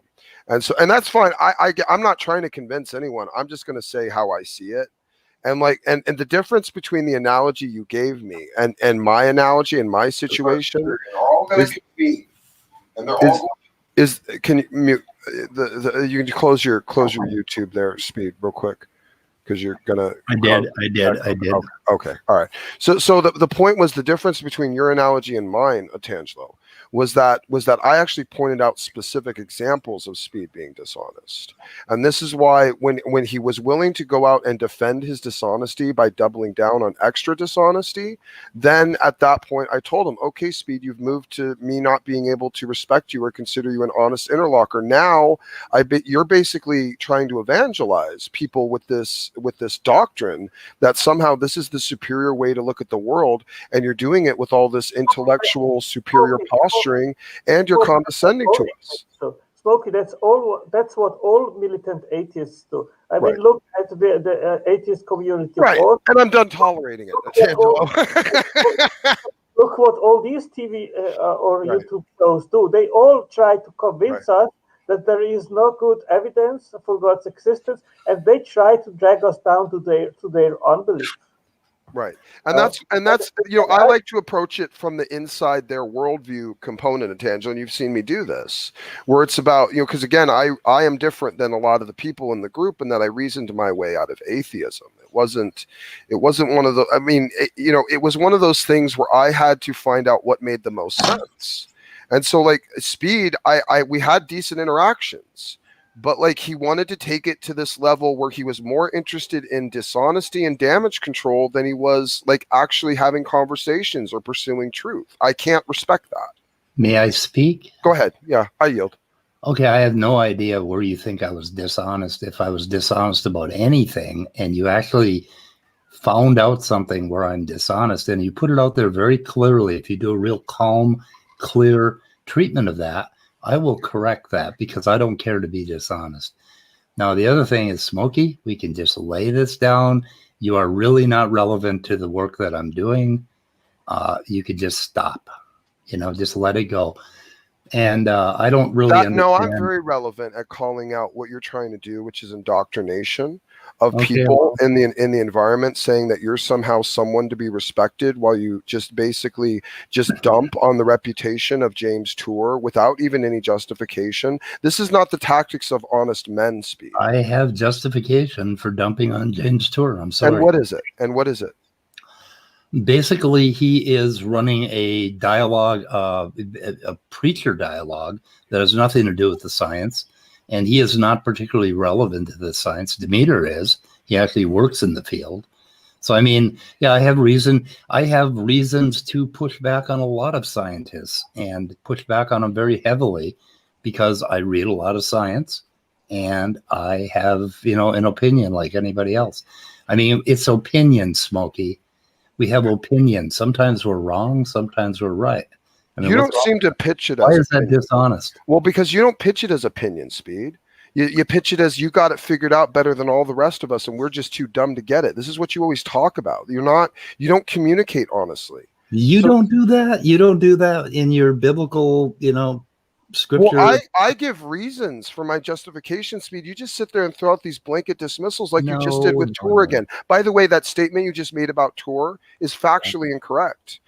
James Tour has recounted on multiple occasions that he's not even an ID proponent. All he's doing is pointing out the fallacious assumptions inside the naturalistic abiogenesis religion that's been pushed on society as somehow it's close to being proven, or we somehow are just on the verge, or, well, one day we'll figure it out, so don't worry, just trust in naturalism. This is the stuff we're fighting, and you hate it. You hate it. One day we'll figure it out is pretty honest and pretty. It's pretty not. accurate. No, it's not. not honest. It's That's not true. honest. You don't know that, Speed. You don't know Okay, we never Tony's could here, so figure I'm it out. going to have to leave now. You held right. up a paper to me. You got held up a why paper You to me, yourself, Speed. Tony, or do I need to get out? Speed, you held up a paper that you tried to show to me when I joined that stream, and you said, I have evidence from a scientist that says that there's a high mathematical probability that we will never understand the beginning Right. of life. No, it was a book. It was a book. It's Yaki. Okay. Yaki said that there's a high probability that we will never know exactly what happened, but that doesn't mean that we aren't going to learn a great deal about how it could have happened. As Dmiter has pointed out, he has a hypothesis that shows how it could have happened. And if you follow it very carefully, and it's very difficult to follow, you have to know a lot in order to follow Dmiter. But he has a hypothesis about the steps. And that's the best that we can do. We're never going to figure out exactly how it We happened have a hypothesis because too, it's too Speed. complicated. Well, we have a hypothesis I too, know you do. Speed. So what makes your hypothesis? In the end, each one of us individually has to make up its mind what is more plausible. That's Right. always what we can do. Yeah, and it's kind of based in our basic worldviews that you guys really believe in this religion thing, and I have not been brought up in it. I don't even understand it. That's dishonest. That's a dishonest Why is thing to say. what? Well, we see you as religious too, Speed. Like you don't even want to communicate Yeah, on I these am common religious. grounds. My religion. When you played the James Tour video, you sped up through the entire video. You didn't even listen to any of it. When did I play it? You played it on one of your videos. You played did I? a couple of his Origin of Life videos. And you skipped over all of the core parts of Maddox's opening where he destroyed Godless Engineer because you guys were too triggered to be honest about your review. Like this is what I'm talking about, Speed. Just time after time, you're just a dishonest man. You want me to carefully go over the whole thing. I wish you would. I wish you would have been honest. Yeah. I would like. Why couldn't you? Wait a minute. Why couldn't you just play his opening and just go through it front to back? Why couldn't you do that? Why did you need to parse out the portions where he was calling out Godless on all of his statements that were false? Why didn't you play that? Do you know where that came from? That came from Godless Engineer's video. Okay, I started with his video, and he started right there. So basically, that was where I started. No, I heard you guys. Now you're lying against me because I heard you guys. Because Immutable asked you, do we watch this next part or do we skip ahead? And you're like, oh no, we don't need to watch this part. And I made a thing of it in our review. That's why I remember it, because I said, oh look, big surprise. They want to skip over the part where you completely decimate him with all of these clips and all of his dumb statements. I made a note of it in the video, because I thought it was foul and disgusting that you guys were willing to skip around inside Maddox's opening so that you could try to make your sophist points. It was gross. It's dishonest. Well, if that's dishonest, then I will take he put his entire opening. I think he cut it out for that debate. Did. Yeah, you should review the whole thing I will front to take back the and do it whole thing, honestly. and we'll go over it piece by piece. And you probably aren't No, going to not piece by piece. You should just play it front to back. Why? Sit there with you and your little troop and actually do it honestly for once, Speed. Show you have some integrity. I've heard it about 15 times. I don't think we want to play it on our channel. So, I mean, we have to go through it. Do you see, Otangelo? Do you see? Do you see? Okay, Otangelo, is that a problem? Can you tell me why that's a problem? Why we would stop a video and comment like you did today? Huh? Mike, do you know? I think that video, that debate of John Maddox with the Godless Engineer was a disaster for the Godless Engineer. This guy doesn't know absolutely anything about biochemistry. Well, no, it wasn't his field, and that's one of the reasons why it was unfair. Yes, exactly. But what Maddox's field, Speed. What are you talking about? Well, Maddox made it sound like it was, and he came up with things that surprised You're God. such a dishonest man, Speed. Speed, so you have to have a PhD chemist in Origin of Life chemistry to comment about it. Is that what you're saying? Nobody else can talk about this chemistry. No one. correct? No, I'm not saying that. I'm not saying that. Okay, well, stop with the dishonest bullshit, Smokey. Well, then Okay. stop being dishonest, Speed. Do you think I'm dishonest, Otangelo? What do you think, Otangelo, with everything I've just said? Do you think Well, this is an honest man?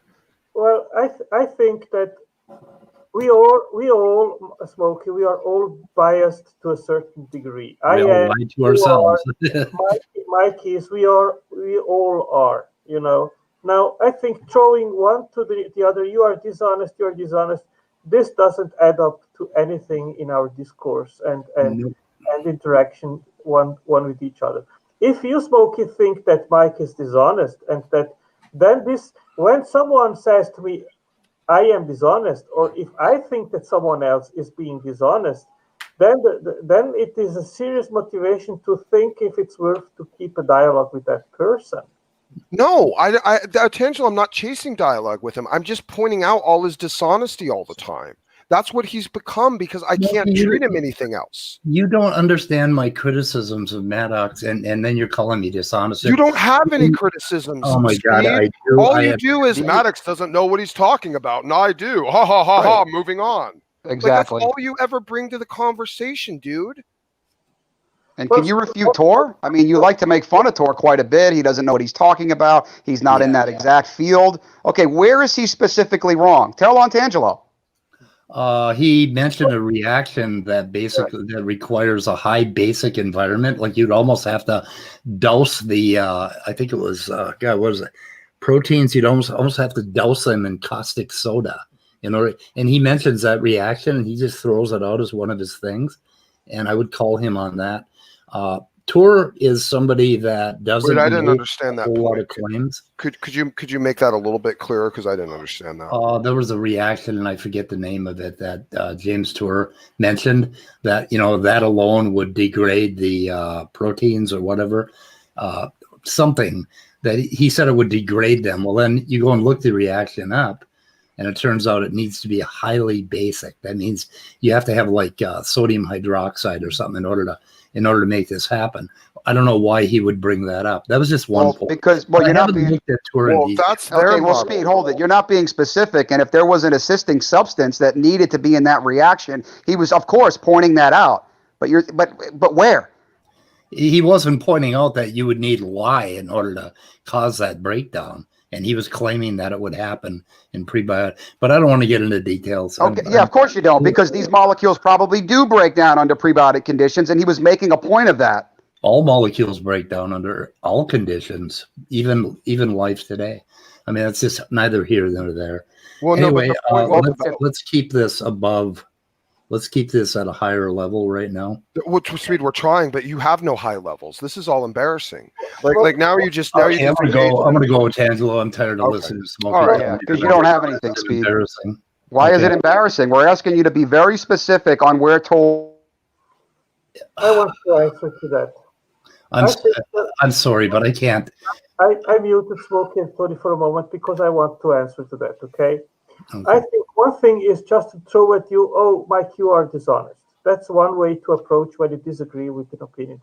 The other one is trying to go to the point. What is the point that you are making? And that's what we have been discussing the last 2 days, Mike, right. in regards of that you said that John didn't have it right in regards of the chemical reaction that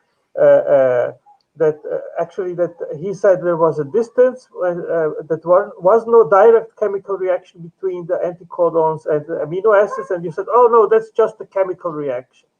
Yeah, and I'd still hold to that. Well, actually, I think that Dmiter understood what I was saying, and I thought that you understood it as well. No, I understand it from Dmiter's point of view too, that you can say that no, okay, on the one side, but that is true. Like I pointed out, we could get into that in some more detail, and I can make my case.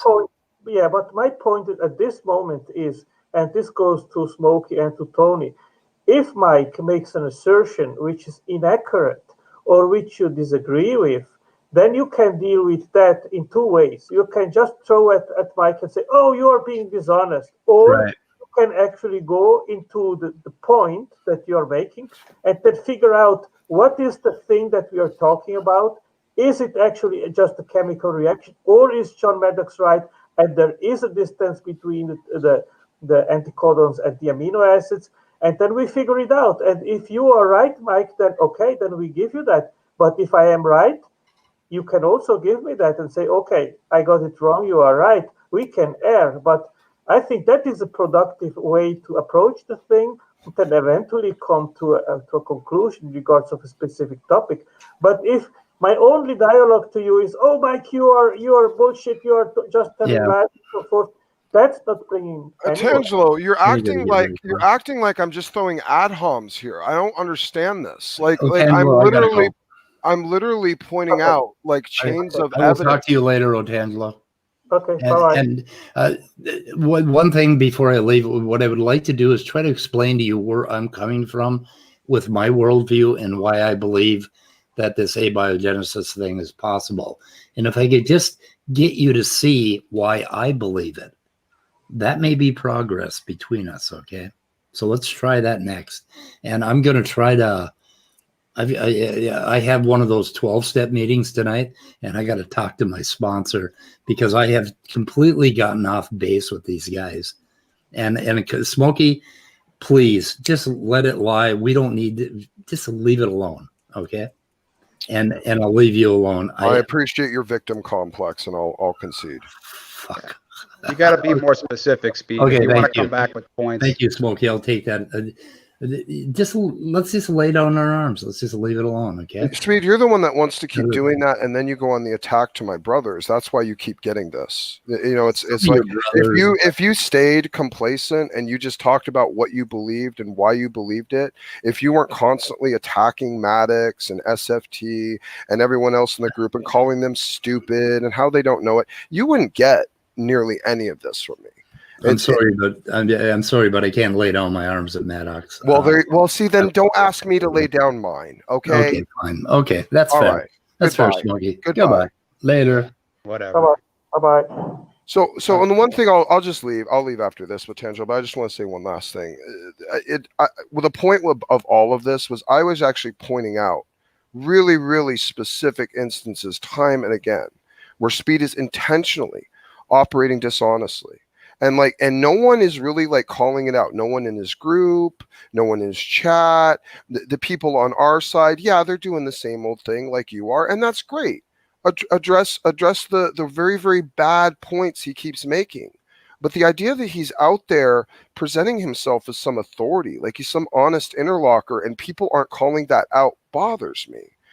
So I'll yield. I get it. I know. I'm one of those pariahs in the community. I'm always going to be. And I knew I was going to be when I started doing this. But at the end of the day, I have to stick by my principles. And ultimately, at the end of the day, I'm not a people pleaser. I'm going to stand, and none of you guys are going to judge me. I'm going to stand before God on Judgment Day. So go ahead, counsel me, try to change my mind, send me scriptures, try to encourage me by all means. But you're not going to change me, and you're not going to condescend to me. I know I've seen things in this community that have made me sick because they're not being addressed. They're just being validated and enabled. And I'm done with it. I'm done with enabling it. I love you guys. God bless you. I'll talk to you. God bless, Smokey. Smokey, bye-bye. Okay. Otangelo, I just wanted to say that Tor is on record for saying how much dishonesty is in the origin of life field. So this is a valid point.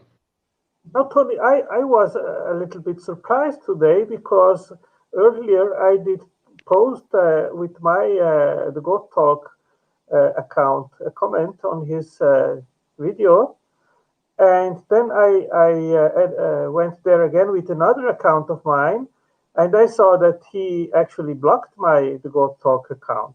Who, Mike? No, James Tour. Wow. And I don't know what's the problem, because I actually even wrote him. I invited him to come to my channel, and I wrote him in February, I think, and he is not replying to me. So I wonder, does he have any problem with me? I mean, there's something that he saw on my channel that he disliked, or what is the problem? I don't know. I know he started his podcast. I'm not sure. Yeah. To get back to the chemistry, the RNA codon, what you were discussing, is not plausible under prebiotic conditions. Well, my point was with Mike. He says that the interaction between the anticodon and the amino acid is just chemical reactions. Right. And John Maddox said very clearly that it's not, because there is a distance which between the two sites. And John Maddox, of course, is right, and even Dmiter acknowledged this. And Mike keeps saying that he is right. It's just a chemical reaction. I don't know. I don't understand why he insists on that subject. I would really like to clear that out, because we can even look at the tRNA molecule and then demonstrate the distance from one side to the other. And then you cannot say that through a chemical reaction the assignment was formed. So